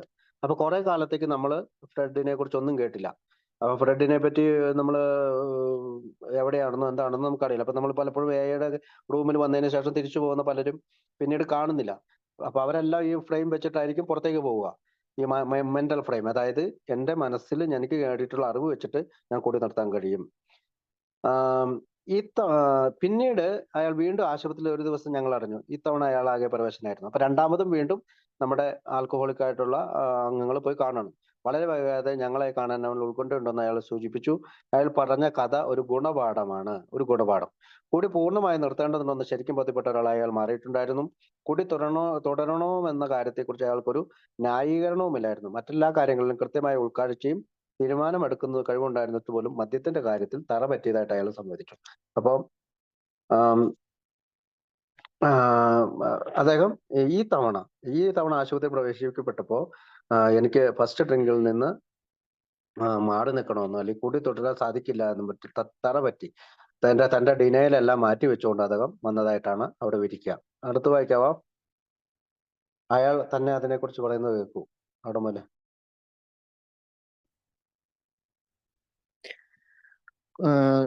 അയാൾ തന്നെ അതിനെക്കുറിച്ച് പറയുന്നത് കേൾക്കൂ. ഞാൻ നിങ്ങൾ അമിത മദ്യാസക്തിനെ കുറിച്ച് പറഞ്ഞ കാര്യത്തിൽ ആകർഷനായി. എനിക്കിനി ഒരിക്കലും കുടിക്കാൻ പറ്റില്ല എന്ന കാര്യത്തിൽ ഉറപ്പുണ്ടായിരുന്നു. ആദ്യത്തെ കുടിക്ക് ശേഷമുണ്ടാകുന്ന ഭ്രാന്തമായ അവസ്ഥയെക്കുറിച്ച് നിങ്ങൾ പറഞ്ഞ കാര്യങ്ങൾ എനിക്ക് വളരെ ഇഷ്ടപ്പെട്ടു. പക്ഷേ മദ്യത്തെക്കുറിച്ച് വളരെയേറെ പഠിച്ചു കഴിഞ്ഞിട്ടുള്ള എനിക്ക് അങ്ങനെയാണെന്ന് എൻ്റെ ജീവിതത്തിൽ സംഭവിക്കില്ല എന്ന് പരിപൂർണ ബോധ്യമായിട്ടുണ്ടായിരുന്നു. നിങ്ങളിൽ പലരെയും പോലെ അത്രയേറെ വലിയ നിലയിലുള്ള കുടിയനല്ല ഞാനെന്നും ഞാൻ എൻ്റെ മറ്റു പ്രശ്നങ്ങളിൽ മുഴുകി കുടിക്കാതിരിക്കുമെന്നും ഞാൻ യുക്തിയുക്തമായി കരുതി. അതുകൊണ്ട് തന്നെ നിങ്ങൾ പരാജയപ്പെട്ടിടത്ത് ഞാൻ വിജയിക്കുമെന്ന് ദൃഢമായി വിശ്വസിച്ചു. ആത്മവിശ്വാസമുള്ളവനായി ഇരിക്കാൻ ധാരാളം കാരണങ്ങൾ ഉള്ളതായി എനിക്ക് തോന്നി. മദ്യം കഴിക്കാതിരിക്കുന്നതിന് എൻ്റെ മനഃശക്തി ഉപയോഗിക്കുകയും മദ്യത്തിനെതിരെ ജാഗ്രത പുലർത്തുകയും ചെയ്താൽ മതിയെന്നായിരുന്നു എൻ്റെ ധാരണ. ഈ മാനസികാവസ്ഥയോടുകൂടി ഞാൻ എൻ്റെ ബിസിനസ് കാര്യങ്ങളിൽ മുഴുകി. കുറെ നാളേക്കെല്ലാം ഭംഗിയായി നടന്നു. ഉപചാരവേളകളിൽ മദ്യം വേണ്ടെന്ന് പറയുന്നതിന് എനിക്ക് യാതൊരു പ്രയാസവും ഉണ്ടായില്ല. ഒരു നിസാര കാര്യത്തിന് വേണ്ടി ഞാൻ വേണ്ടതിലേറെ ക്ലേശിച്ചതല്ലേ എന്ന തോന്നലും എനിക്കുണ്ടായി. ഒരു ദിവസം അക്കൗണ്ടുകൾ സംബന്ധിച്ച കാര്യങ്ങൾ ഒരു ഗവൺമെന്റ് ഉദ്യോഗസ്ഥനുമായി ചർച്ച ചെയ്യുന്നതിനായി ഞാൻ വാഷിംഗ്ടണിലേക്ക് പോയി. ഈ കുടിക്കാത്ത അവസ്ഥയിലായിരുന്ന കുറച്ച് നാളുകൾക്ക് മുമ്പും ഞാൻ പുറം നാടുകളിൽ പോയിട്ടുണ്ട്. അതുകൊണ്ട് ഇതിൽ വലിയ പുതുമയൊന്നും തോന്നിയില്ല. ശാരീരികമായി നല്ല ഉന്മേഷവാനായിരിക്കുന്നതായി എനിക്ക് തോന്നി. പ്രയാസപ്പെടുത്തുന്ന തരത്തിലുള്ള എന്തെങ്കിലും പ്രശ്നമോ ദുഃഖങ്ങളോ ഒന്നും എനിക്കുണ്ടായിരുന്നില്ല. എൻ്റെ ബിസിനസ് നല്ല രീതിയിൽ നടന്നിരുന്നു. ഞാൻ വളരെ സന്തുഷ്ടനായിരുന്നു. എൻ്റെ പാർട്ട്ണർമാരും അങ്ങനെ തന്നെ ആയിരിക്കുമെന്ന് ഞാൻ കരുതുന്നു. ഒരു പരിപൂർണ ദിവസം അവസാനിക്കുകയായിരുന്നു. അന്തരീക്ഷത്തിൽ കാർമേഘപടലങ്ങളൊന്നുമില്ലായിരുന്നു. ഓക്കെ. അപ്പൊ ആദ്യത്തെ പാരഗ്രാഫിൽ പറയുന്നത് ഈ അമിത മദ്യപാസത്തിനെ കുറിച്ച് ഡ്രങ്ക് സ്ക്വാഡായിട്ടുള്ള നമ്മുടെ ആളുകൾ പറഞ്ഞു കൊടുത്തതെല്ലാം അദ്ദേഹത്തിന് മനസ്സിലായി. അയാളെ കാണാൻ പോയ ആൾക്കാരും മനസ്സിലായി. ആദ്യത്തെ കുടിക്ക് ശേഷം ഉണ്ടായ ഭ്രാന്തമായ അവസ്ഥയെ പറ്റി അദ്ദേഹത്തിന് മനസ്സിലായി. അദ്ദേഹത്തിന് ഇഷ്ടപ്പെടുകയും ചെയ്തു. അത് അങ്ങനെ അദ്ദേഹത്തിന് പൂർണ്ണമായിട്ട് ബോധ്യപ്പെടുകയും ചെയ്തു.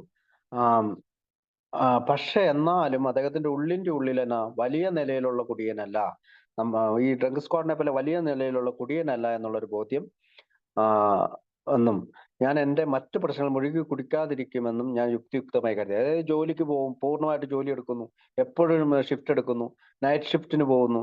എൻ്റെ അടുത്തൊരു മെമ്പർ വന്നിട്ട് അവൻ നൂൺ ഷോയ്ക്ക് പോകും, മാറ്റിനിക്ക് പോകും, ഫസ്റ്റ് ഷോയ്ക്ക് പോകും, സെക്കൻഡ് ഷോയ്ക്ക് പോകും. എന്നിട്ട് വീടിന്റെ പുറകിലുള്ള പറമ്പിൽ കൂടെ വീട്ടിൽ വന്ന് കയറും. ഇങ്ങനെയുള്ള മാർഗങ്ങൾ ഉപയോഗിക്കുന്ന അനേകം പേരുണ്ട്. അപ്പൊ ഇതെല്ലാം സെൽഫ് നോളജ് ആണ്. അപ്പൊ ഇതിനകത്ത് സ്വയം അറിവെന്ന് പറയും. അപ്പൊ അങ്ങനെയുള്ള ആ ഒരു ആത്മവിശ്വാസമുള്ള, അങ്ങനെ ധാരാളം കാരണങ്ങൾ അവന് ഈ ആത്മവിശ്വാസം വരാനുണ്ട്. മദ്യം കഴിക്കാതിരിക്കുന്നത് എന്റെ മനഃശക്തി ഉപയോഗിക്കും, മദ്യത്തിനെതിരെ ജാഗ്രത ചെയ്താൽ മതി എന്നായിരുന്നു എന്റെ ധാരണ. ഒരു ജാഗ്രത പുലർത്തിയാൽ മതി, അല്ലെങ്കിൽ എന്റെ മനഃശക്തി ഉപയോഗിച്ചുകൊണ്ട് എനിക്ക് നിർത്താൻ കഴിയും.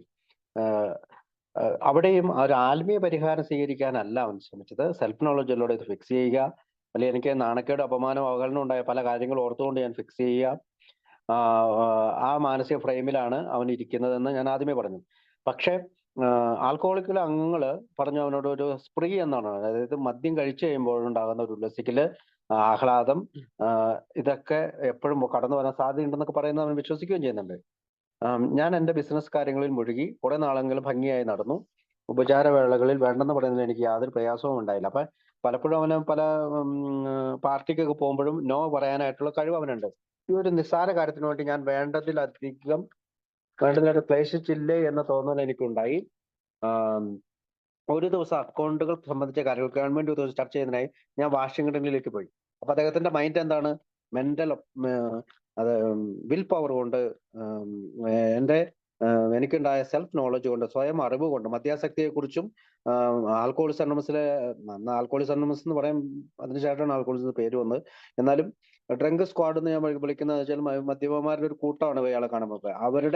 അവർ പറഞ്ഞു കൊടുത്ത കഥകളൊക്കെ വെച്ചിട്ട് എനിക്ക് കഴിയും എന്നുള്ളൊരു വിചാരം, ഒരു പ്രതിരോധം സ്വീകരിക്കാൻ കഴിയും, ഞാൻ ആ ആദ്യത്തെ കുടിയിൽ നിന്ന് രക്ഷപ്പെടാൻ കഴിയും എന്നുള്ള ഒരു വിചാരം അദ്ദേഹത്തിന് ഉണ്ടായി എന്നുള്ളതാണ്. അപ്പോൾ വാഷിംഗ്ടണിലേക്ക് പോയി. കുടിക്കാത്ത അവസ്ഥയിൽ കുറച്ച് നാൾക്ക് ശേഷം ഞാൻ പുറം നാടുകളിൽ പോയിട്ടുണ്ട്. അപ്പൊ അതിനു മുമ്പ് അവൻ പോയിട്ടുണ്ട്, പലപ്പോഴും പോയിട്ടുണ്ട്. അതുകൊണ്ട് ഇതിൽ വലിയ പുതുമയൊന്നും തോന്നിയില്ല. അപ്പൊ വാഷിംഗ്ടണിലേക്കുള്ള യാത്രയും വലിയ പുതുമയൊന്നുമില്ല. പ്രയാസപ്പെടുന്ന തരത്തിലുള്ള എന്തെങ്കിലും പ്രശ്നമോ ദുഃഖങ്ങളോ ഒന്നും ഉണ്ടായില്ല.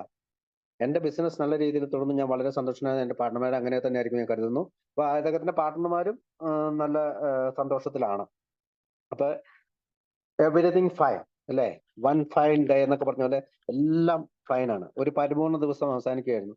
അന്തരീക്ഷങ്ങൾ കാർമേഘ പടലങ്ങൾ ഒന്നും ഉണ്ടായിരുന്നില്ല. നമ്മൾ പറയില്ലേ, കാർമേഘ പടലങ്ങൾ എന്ന് വെച്ചാൽ പ്രശ്നങ്ങളൊന്നും ഉണ്ടായിരുന്നില്ല. അടുത്തത് വായിക്കാവോ? ഇത് വായിച്ചാണോ? ഞാൻ എന്റെ ഹോട്ടൽ ഇല്ല, ഇല്ല, വായിച്ചിട്ടില്ല. വായിക്കാം. ഞാൻ എൻ്റെ ഹോട്ടലിലേക്ക് ചെന്ന് ഡിന്നറിന് പോകാനൊരുങ്ങി. ഊണുമുറിയുടെ വിഭവസമൃദ്ധമായ ഭാഗം ഞാൻ മുറിച്ചു കിടന്നപ്പോൾ പെട്ടെന്ന് എൻ്റെ മനസ്സിലൂടെ ഭക്ഷണത്തിൻ്റെ കൂടെ സ്വല്പം മദ്യവും കുടിക്കാമെന്ന ചിന്ത കടന്നു വന്നു. അത്ര തന്നെ, പിന്നെ പറയാനില്ലല്ലോ. ഞാൻ മദ്യവും ഭക്ഷണവും ഒരുമിച്ച് ഓർഡർ കൊടുത്തു. വീണ്ടും ഒരെണ്ണം കൂടി പറഞ്ഞു. ഭക്ഷണം കഴിച്ചതിന് ശേഷം ഞാൻ കുറച്ച് നടക്കാൻ തീരുമാനിച്ചു. ഹോട്ടലിലേക്ക് ഞാൻ തിരിച്ചെത്തിയപ്പോൾ ഉറങ്ങാൻ പോകുന്നതിന് മുമ്പ് അല്പം വില കൂടിയ മദ്യം കഴിച്ചാലെന്ന് തോന്നി. അങ്ങനെ ഞാൻ ബാറിലേക്ക് കയറി. അന്ന് രാത്രി പിന്നീട് ഒരുപാട് കഴിച്ചതായും പിറ്റേന്ന് രാവിലെ അതിലേറെ കഴിച്ചതായും എനിക്ക് തോന്നുന്നു. എനിക്കൊരു മങ്ങിയ ഓർമ്മയുണ്ട്. ന്യൂയോർക്കിലേക്ക് യാത്ര ചെയ്തുകൊണ്ടിരിക്കുന്ന ഒരു വിമാനത്തിൻ്റെ സീറ്റിൽ ഞാൻ ഇരുന്നതായും എയറോഡ്രോമിൽ എൻ്റെ ഭാര്യയ്ക്ക് പകരം ഒരു ഡ്രൈവർ കാത്തിരുന്നതായും ഉള്ള ഓർമ്മ. ഈ ഡ്രൈവർ ഒരുപാട് ദിവസം എൻ്റെ സന്തത സഹചാരിയായി കൂടെ നടന്നു. ഞാൻ ഇവിടെയൊക്കെ പോയെന്നോ എന്തൊക്കെ പറഞ്ഞെന്നോ ചെയ്തെന്നോ എനിക്കൊട്ടും അറിഞ്ഞുകൂടാ. അവസാനമാണ് ഞാൻ അസഹനീയമായ മാനസിക വ്യഥതകളോടും ശാരീരിക വേദനകളോടും കൂടി ആശുപത്രിയിലെത്തിയത്. ബാക്കിയുള്ളവங்க വായിക്കാവോ? ഞാൻ എൻ്റെ ചിന്തിക്കാനുള്ള കഴിവ് വീണ്ടെടുത്തപ്പോൾ വാഷിംഗ്ടണിൽ വെച്ച് അന്നത്തെ സായാഹ്നത്തിലുണ്ടായ കാര്യങ്ങൾ ഓർക്കാൻ ശ്രമിച്ചു. മദ്യത്തിനെതിരെ ജാഗരൂകത പുലർത്തിയില്ല എന്ന് മാത്രമല്ല, ആദ്യത്തെ കുടിക്കെതിരായി ഞാനൊരു പോരാട്ടവും നടത്തിയിട്ടില്ല എന്നെനിക്ക് മനസ്സിലായി. ഇത്തവണ ഞാൻ കുടിയുടെ അനന്തരഫലങ്ങളെപ്പറ്റി ഒട്ടും തന്നെ ചിന്തിച്ചിരുന്നില്ല. ഏതാണ്ട് സ്വാദിഷ്ട ഭക്ഷണം കഴിക്കും പോലെയാണ് ഞാൻ മദ്യം കഴിക്കാൻ തുടങ്ങിയത്. എൻ്റെ മദ്യപാന രോഗികളായ സുഹൃത്തുക്കൾ എന്നോട് പറഞ്ഞ കാര്യങ്ങൾ ഞാനിപ്പോൾ കൃത്യമായി ഓർക്കുന്നു. എനിക്കൊരു മദ്യാസക്തമായ മനസ്സാണെങ്കിൽ സമയവും സന്ദർഭവും ഒത്തുവരുമ്പോൾ വീണ്ടും ഞാൻ കുടിക്കുമെന്ന് അവർ പ്രവചിച്ചിരുന്നു. ഞാൻ എന്തെങ്കിലും തടസ്സവാദം ഉയർത്തിയിട്ടുണ്ടെങ്കിൽ തന്നെ അത് കുടിക്കാൻ വേണ്ടിയുള്ള എന്തെങ്കിലും നിസ്സാര കാര്യത്തിനു മുമ്പിൽ നിഷ്പ്രഭമായി പോകുമെന്ന് അവർ പറഞ്ഞിട്ടുണ്ടായിരുന്നു. അതെ, അത് തന്നെയാണ് സംഭവിച്ചത്. അഥവാ അതിനേക്കാൾ കൂടുതലായിട്ടാണ് സംഭവിച്ചത്. കാരണം അമിത മദ്യാസക്തിനെ കുറിച്ച് ഞാൻ എന്തൊക്കെയോ പഠിച്ചു വെച്ചിട്ടുണ്ടായിരുന്നു. അതൊന്നും തന്നെ എൻ്റെ മനസ്സിലേക്ക് വന്നതേയില്ല. ആ നിമിഷം മുതൽ ഞാൻ മനസ്സിലാക്കി, ഞാനൊരു അമിത മദ്യപാന ശക്തിയുള്ള മനസ്സിൻ്റെ ഉടമയാണെന്ന്. ഇത്തരം വിചിത്രമായ മാനസിക ഘടനയുള്ളപ്പോൾ മനഃശക്തി കൊണ്ടും മറ്റു തരത്തിലുള്ള അറിവ് കൊണ്ടും യാതൊരു പ്രയോജനവുമില്ലെന്ന് ഞാൻ മനസ്സിലാക്കി. ഒരു പ്രശ്നം അവരെ ആശയത്ത നിലയിൽ അടിമപ്പെടുത്തി എന്ന് പറയുന്നവരുടെ വാക്കുകൾ മനസ്സിലാക്കാൻ എനിക്കൊരിക്കലും കഴിഞ്ഞിട്ടുണ്ടായിരുന്നില്ല. എനിക്കിപ്പോൾ മനസ്സിലായി, അതൊരു വല്ലാത്ത അടി തന്നെയായിരുന്നു. ഓക്കെ, അപ്പോ നമുക്കറിയാം ഇവിടെ സ്റ്റെപ്പ് 1 എന്താണ്? ഞാൻ അഡ്മിറ്റ് ആകണം, ഞാൻ അഡ്മിറ്റ് ചെയ്യണം, അല്ലെങ്കിൽ സമ്മതിക്കണം, എനിക്ക് പൂർണ്ണമായിട്ട് മദ്യാസക്ത പ്രശ്നമുണ്ട്, ഞാനൊരു മദ്യാസക്ത രോഗിയാണ് അല്ലെങ്കിൽ മദ്യാസക്തനാണ്. പക്ഷെ ഇദ്ദേഹം എന്താണ്, അദ്ദേഹം പകുതി വഴിക്ക് എത്തിയിട്ടുണ്ട് അല്ലെ. നിങ്ങൾ പറഞ്ഞു കുറെയൊക്കെ ശരിയാണെന്ന് പറയുന്നുണ്ടെങ്കിലും പൂർണ്ണമായി സമ്മതിച്ചില്ല. അപ്പോ പഴയ ഒരു ഹ്യൂമിലിയേറ്റിംഗ് എക്സ്പീരിയൻസ്, അതായത് അപമാനകരമായിട്ടുള്ള പഴയ കാര്യങ്ങൾ ഓർത്തുകൊണ്ട്, അനുഭവങ്ങൾ ഓർത്തുകൊണ്ടും സ്വന്തം ഇച്ഛാശക്തി കൊണ്ട് കുടി നിർത്താൻ സാധിക്കുമെന്ന് പറയുന്ന അദ്ദേഹമാണ് ഈ വാഷിങ്ടണിലേക്ക് പോകുന്നത്. അതിനു മുമ്പ് അദ്ദേഹം പലപ്പോഴും പോയിട്ടുണ്ട്. അപ്പോൾ ഒരുപക്ഷെ അദ്ദേഹത്തിന് RID factor, restless irritable discontent ആയിട്ടുള്ള എന്തെങ്കിലും കാര്യങ്ങളൊക്കെ ഉണ്ടായിരിക്കാം. എന്തെങ്കിലും ബിസിനസ് ആവശ്യങ്ങൾക്ക് വേണ്ടി പോയപ്പോൾ അങ്ങനെ ഉണ്ടാകാം. അപ്പോൾ നമുക്കറിയാം, മദ്യത്തിന്റെ ഡെഫിനേഷൻ എന്ന് പറയുന്നത് കണ്ണിങ്, ഫവളിങ്, പവർഫുൾ ആണ്. അതിശക്തനും ചിന്താക്കുഴപ്പം ഉണ്ടാക്കുന്നവനും സൂത്രശാലിയുമായിട്ടുള്ള മദ്യമാണ്. പിന്നെ അപ്പം വേണേലും നമ്മളിലേക്ക് നുഴഞ്ഞു കയറും. അതിനൊരു ഉദാഹരണമാണ് ഈ ഫ്രെഡിന്റെ കഥ. പ്രത്യേകിച്ച് ഹോട്ടലിലേക്ക് ചെന്നിട്ട് ഡിന്നറിന് ഓർഡർ ചെയ്യുന്നു.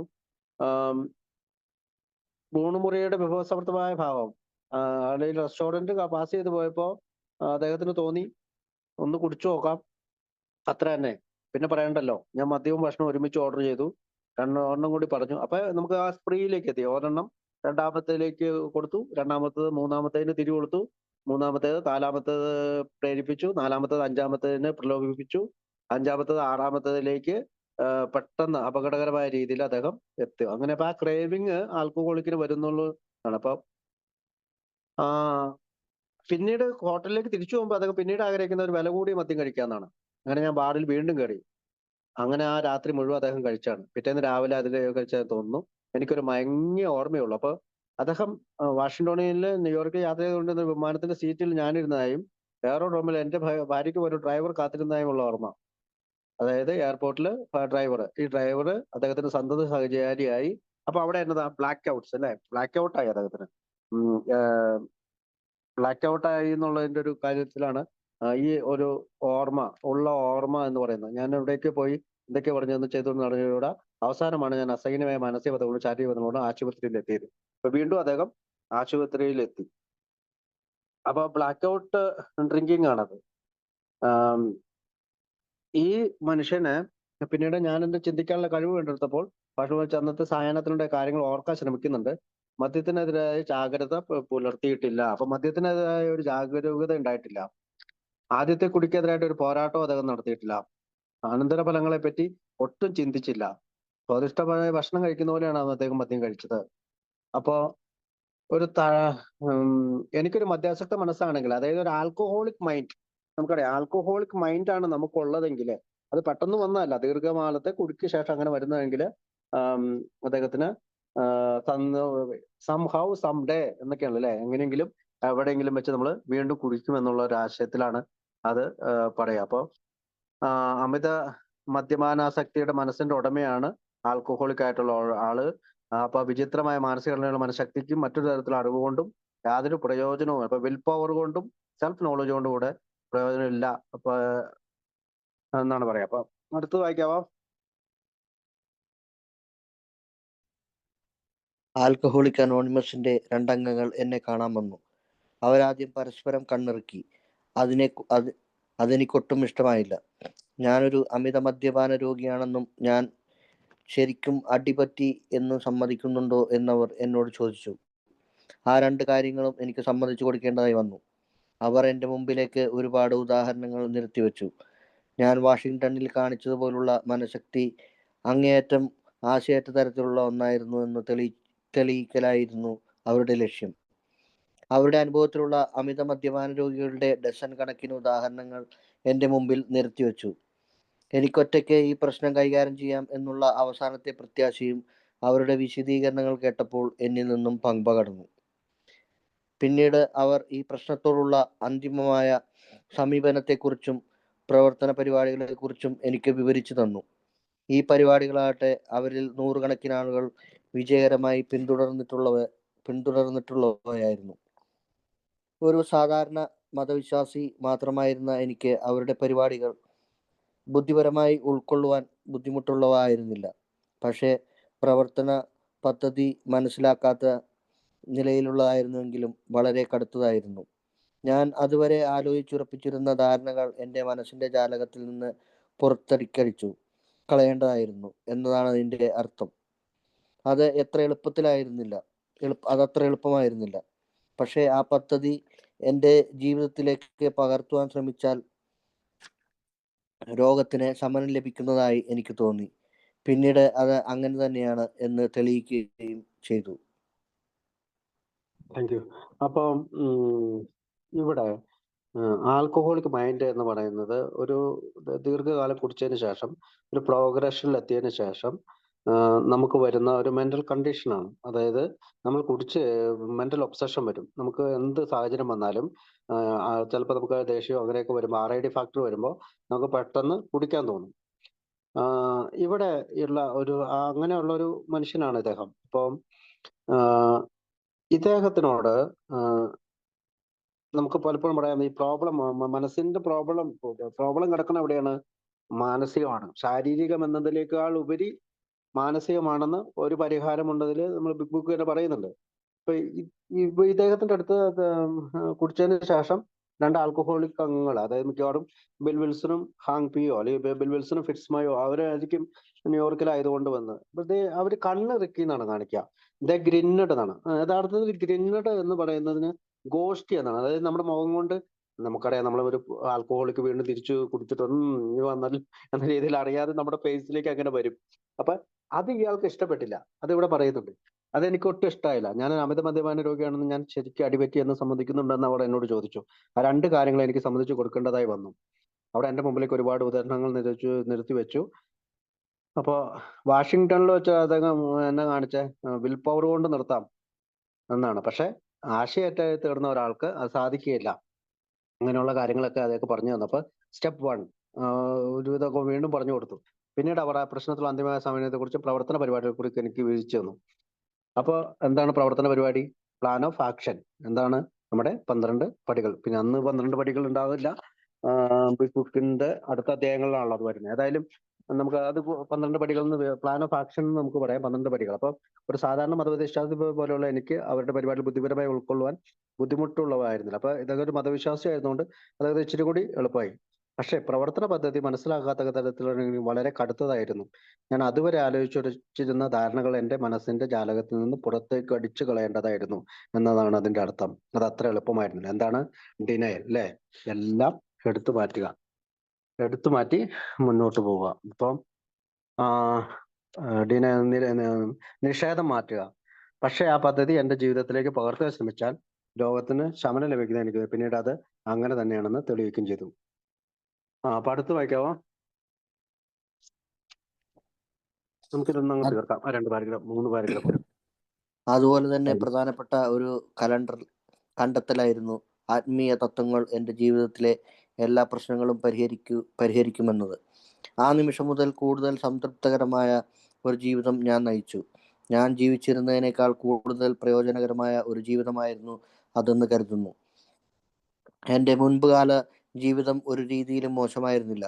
പക്ഷേ എൻ്റെ ഇപ്പോഴുള്ള ഏറ്റവും മോശമായ ജീവിതം കൊടുത്തുപോലും മുൻകാല ജീവിതത്തിലെ ഏറ്റവും മഹത്തരമായ നിമിഷങ്ങൾ പകരം വാങ്ങില്ല. എനിക്ക് സാധിക്കുമെങ്കിൽ തന്നെ ഞാൻ ആ പഴയ ജീവിതത്തിലേക്ക് തിരിച്ചു പോകില്ല. ഫ്രെഡിന്റെ കഥ സ്വയം അവിടെ പറയുന്നതെന്ന് വെച്ചാല് my waste day sober is still better than my best day drinking. അതായത് നമ്മുടെ സുബോധാവസ്ഥയിലെ ഏറ്റവും മോശപ്പെട്ട ദിവസം പോലും കുടിയുടെ കാലത്തെ ഏറ്റവും നല്ല ദിവസത്തെക്കാളും നല്ലതാണ് എന്നുള്ളതാണ്. അപ്പം അതൊരിക്കലും അതുപോലെ ഇപ്പൊ അദ്ദേഹം പറയാണ്, ആത്മീയ തത്വങ്ങൾ എന്റെ ജീവിതത്തിലെ എല്ലാ പ്രശ്നങ്ങളും പരിഹരിക്കും എന്നത് ഒരു പ്രധാനപ്പെട്ട കണ്ടെത്തലാണ്.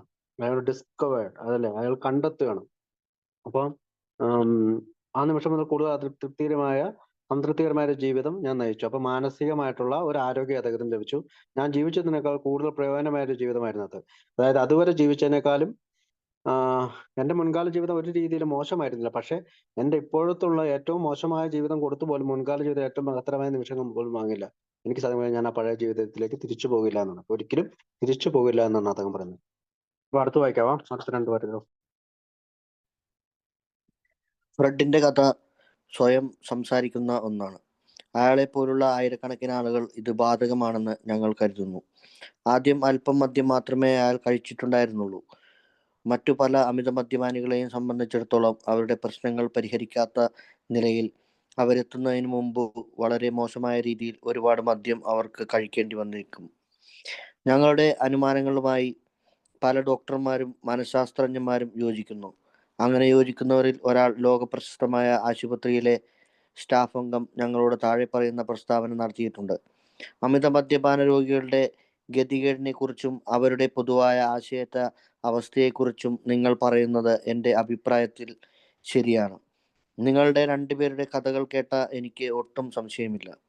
നിങ്ങൾ 100% ആശയറ്റവരായിരുന്നു എന്ന് ദൈവസഹായമൊഴിച്ച് എനിക്കതിന് കഴിയുമായിരുന്നെങ്കിൽ ഈ ഹോസ്പിറ്റലിൽ രോഗിയാവാൻ തയ്യാറായി നിങ്ങൾ വന്നാൽ തന്നെ ഞാൻ നിങ്ങളെ ഇവിടെ എടുക്കില്ലായിരുന്നു. നിങ്ങളെപ്പോലുള്ള ആളുകളെ കാണുന്നത് തന്നെ ഹൃദയഭേദകമായ കാഴ്ചയാണ്. ഞാൻ ഒരു മതവിശ്വാസി അല്ലെങ്കിൽ തന്നെ ഞങ്ങളുടേതുപോലുള്ള കാര്യങ്ങളിൽ നിങ്ങൾ പുലർത്തുന്ന ആത്മീയമായ സമീപനത്തോട് എനിക്ക് അതിയായ ബഹുമാനമുണ്ട്. മിക്കവാറും എല്ലാ കാര്യങ്ങളിലും മറ്റൊരു പരിഹാരമില്ല. ഒന്നുകൂടി, ആദ്യത്തെ കുടിയുടെ കാര്യത്തിൽ അമിത മദ്യപാന രോഗിക്ക് ചില സമയങ്ങളിൽ ചെറുത്തുനിൽപ്പിന് യാതൊരു മാനസികമായ ഉപാധിയുമില്ല. വളരെ വിരളമായ ചില അപവാദങ്ങൾ ഒഴിവാക്കിയാൽ അയാൾക്കോ മറ്റാർക്കെങ്കിലുമോ എന്തെങ്കിലും ഉപാധികൾ നൽകുവാൻ സാധ്യമാവില്ല. അയാൾക്കുള്ള ചെറുത്തു നിൽക്കാനുള്ള ശക്തി ദൈവത്തിൽ നിന്നു തന്നെ വരണം. ഓക്കെ. അപ്പൊ ഫ്രെഡിന്റെ കഥ മൊത്തത്തിൽ പറയുന്നതെന്ന് വെച്ചാല് മെന്റൽ ഒബ്സഷനോ വിൽ പവർ കൊണ്ടോ സ്വയം അറിവ് കൊണ്ടോ മദ്യത്തിൽ നിന്ന് മാറി നിൽക്കാൻ സാധിക്കുകയില്ല എന്ന് പറഞ്ഞുകൊണ്ട് ഫ്രെഡിനോട് രണ്ടാമത് തിരിച്ചു വന്നപ്പോ എന്താണ് പറഞ്ഞത്? അവരൊരു സ്പിരിച്വൽ ആൻസേഴ്സ് കൊടുത്തു അല്ലെ? ആത്മീയമായിട്ടുള്ള ചില കണ്ടെത്തലുകളാണ്. സ്റ്റെപ്പ് 2. സ്റ്റെപ്പ് 1 അതങ്ങനെ സ്റ്റെപ്പ് 2 കൊടുത്തു. പിന്നെ പറയുന്നത് പ്രോഗ്രാം ഓഫ് ആക്ഷൻ, അതായത് ഈ പടികളുടെ ഒരു ആക്ഷൻ അദ്ദേഹം ചെയ്തു. സെൻസിബിൾ എന്നുള്ള വാക്കാണ്. അപ്പൊ ഒരു വിവേകപൂർണമായിട്ടുള്ള ബുദ്ധിപൂർവമായിട്ടുള്ള അനുഭവമായിരുന്നു അത്. പിന്നെ വാസ് പ്രെറ്റി ഡ്രാസ്റ്റിക് എന്നാണ്. ഡ്രാസ്റ്റിക് എന്ന് വെച്ചാൽ കർക്കശമായ, കടുത്ത വീര്യമുള്ളതാണ്. ഈ പടികൾ ചെയ്യുമ്പോൾ നമുക്ക് കൂടുതൽ വീര്യമുള്ളതായിട്ട് തോന്നും. അപ്പൊ അത് പറഞ്ഞതിന് ശേഷം അവസാനത്തെ പാരഗ്രാഫിലേക്ക് കടക്കുമ്പോൾ വ്രിങ്ക്ലർ എന്നൊരു വാക്ക് അവിടെ ഉപയോഗിക്കുന്നത്, പിഴിയുക എന്ന്. അപ്പൊ ശരിക്കും ഫ്രെഡിന്റെ സ്റ്റോറി നമ്മളോട് പറയുന്നത് സ്വയം സംസാരിക്കുന്ന ഒന്നാണ്. ആയിരക്കണക്കിന് ആൾക്ക് ഇത് ബാധകമാണ് ഞങ്ങൾ കരുതുന്നു. ആദ്യം അല്പം മദ്യം മാത്രമേ അയാൾ കഴിച്ചിട്ടുണ്ടായിരുന്നുള്ളൂ. മറ്റു പല അമിത മദ്യപാനികളെ സംബന്ധിച്ചിടത്തോളം അവരുടെ പ്രശ്നങ്ങൾ പരിഹരിക്കത്തക്ക രീതിയിൽ അവരെത്തുന്നതിന് മുമ്പ് തന്നെ വളരെ മോശമായ രീതിയിൽ ഒരുപാട് മദ്യം അവർക്ക് കഴിക്കേണ്ടി വന്നേക്കും. അപ്പൊ once an alcoholic always alcoholic. അപ്പൊ ഈ പ്രോബ്ലം എല്ലാ alcohol, most alcohol have to be pretty badly wrinkled before they really commence to solve their problems. അപ്പൊ പ്രശ്നങ്ങൾ പരിഹരിക്കുന്നതിന് മുമ്പേ അവർ അധികം കുടിക്കേണ്ടി വന്നേക്കും എന്നുള്ളതാണ് ആ വാക്ക് ഉപയോഗിക്കുക. അവസാനത്തെ പാരഗ്രാഫില് ഡോക്ടർ പേഴ്സി പോളിയോക്ക് എന്ന് പറയുന്ന ഡോക്ടറുടെ ഒരു ഇതാണ്. ഞങ്ങളുടെ അനുമാനങ്ങളിൽ പല ഡോക്ടർമാരും മനഃശാസ്ത്രജ്ഞന്മാരും യോജിക്കുന്നു. അങ്ങനെ യോജിക്കുന്ന ഒരാൾ ലോക പ്രശസ്തമായ ആശുപത്രിയിലെ സ്റ്റാഫ് അംഗമാണ്. Bellevue hospital, New York, department of mental hygiene എന്ന് പറയുന്ന അവിടെ ഉള്ള ഡോക്ടർ പേഴ്സി പോളിയോക്കാണ് ഈ വാക്ക് പറഞ്ഞിട്ടുള്ളത്. എന്താണ്? ഞങ്ങളോട് താഴെ പറയുന്ന പ്രസ്താവന നടത്തി. അമിത മദ്യപാന രോഗികളുടെ ഗതികേടിനെ കുറിച്ചും അവരുടെ പൊതുവായ ആശയറ്റ അവസ്ഥയെക്കുറിച്ചും നിങ്ങൾ പറയുന്നത് എൻ്റെ അഭിപ്രായത്തിൽ ശരിയാണ്. നിങ്ങളുടെ രണ്ടുപേരുടെ കഥകൾ കേട്ട എനിക്ക് ഒട്ടും സംശയമില്ല, നിങ്ങൾ 100% ആശയമറ്റമായിരുന്നു എന്ന്. ദൈവസഹായം ഒഴിച്ച് എനിക്ക് അതിന് കഴിയുമായിരുന്നുവെങ്കിൽ ഈ ഹോസ്പിറ്റലിൽ രോഗിയാവാൻ തയ്യാറായി നിങ്ങൾ വന്നാൽ തന്നെ ഞാൻ നിങ്ങളെ ഇവിടെ എടുക്കില്ലായിരുന്നു. നിങ്ങളെപ്പോലുള്ള ആളുകളെ കാണുന്നത് തന്നെ ഹൃദയഭേദകമായ കാഴ്ചയാണ്. ഞാനൊരു മതവിശ്വാസി അല്ലെങ്കിൽ തന്നെ നിങ്ങളുടേതുപോലുള്ള കാര്യങ്ങളിൽ നിങ്ങൾ പുലർത്തുന്ന ആത്മീയമായ സമീപനത്തോട് എനിക്ക് മതിയായ ബഹുമാനമുണ്ട്. മിക്കവാറും എല്ലാ കാര്യങ്ങളിലും മറ്റൊരു പരിഹാരമില്ല. അപ്പോൾ there is a solution. ഒരു സൊല്യൂഷനുള്ളൂ. അതെന്തുകൊണ്ടാണ്? അവസാനമായിട്ട് വൺസ് മോർ എന്ന് പറഞ്ഞുകൊണ്ട്, ഒന്നുകൂടി എന്ന് പറഞ്ഞുകൊണ്ടാണ്. ആദ്യത്തെ കുടിയുടെ കാര്യത്തിൽ അമിത മദ്യപാന രോഗിക്ക് ചില സമയങ്ങളിൽ ചെറുത്തു നിൽപ്പിന് യാതൊരു മാനസികമായ ഉപാധിയുമില്ല. മെന്റൽ ഡിഫൻസ് ഇല്ല നമുക്ക്. വളരെ വിരളമായ ചില അപവാദങ്ങൾ ഒഴിവാക്കി അയാൾക്കോ മറ്റാർക്കും എന്തെങ്കിലും ഉപാധികൾ നൽകുവാൻ സാധ്യവുമല്ല. അയാൾക്കുള്ള ചെറുത്തു നിൽപ്പിനുള്ള ശക്തി ദൈവത്തിൽ നിന്ന് തന്നെ വരണം. His defence must come from a higher power. ഇവിടെ ദൈവം എന്നാണ് കൊടുത്തേക്കണേ. ഇംഗ്ലീഷ് ബുക്കിൽ ഉന്നത ശക്തി എന്നാണ് കൊടുത്തേക്കണേ. His defence must come from a higher power.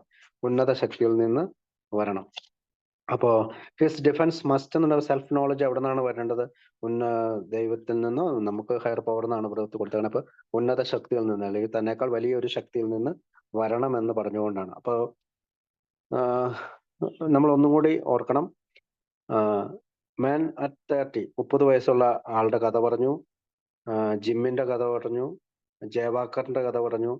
ഫ്രെഡിന്റെ വരുന്നത് 4 ഉദാഹരണങ്ങളിലൂടെ 43-ാമത്തെ പേജ് വരെ ഡോക്ടർ സിൽക്വർത്തിന്റെ ചാപ്റ്റർ ഉൾപ്പെടെ നമ്മൾ എന്താണ് പഠിപ്പിക്കുന്നത് എന്ന് വെച്ചാല്, അല്ലെങ്കിൽ എന്താണ് നമ്മളോട് ചിന്തിക്കാൻ പറയുന്നതെന്ന് വെച്ചാല്, we want A higher power, നമുക്കൊരു ഉന്നത ശക്തിയുടെ ആവശ്യമുണ്ട്.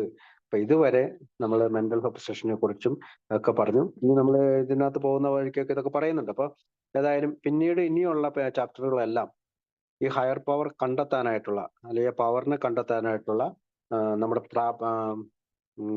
പ്രോഗ്രാം ഓഫ് അല്ലെങ്കിൽ പ്ലാൻ ഓഫ് ആക്ഷൻ ആണ്, പ്ലാൻ ഓഫ് ആക്ഷൻ. അപ്പൊ ഇത്രയും പറഞ്ഞുകൊണ്ട് ഇന്ന് കേട്ടിരുന്ന എല്ലാവർക്കും നന്ദി പറഞ്ഞുകൊണ്ട് ഞാൻ നിർത്തുന്നു. Thank you.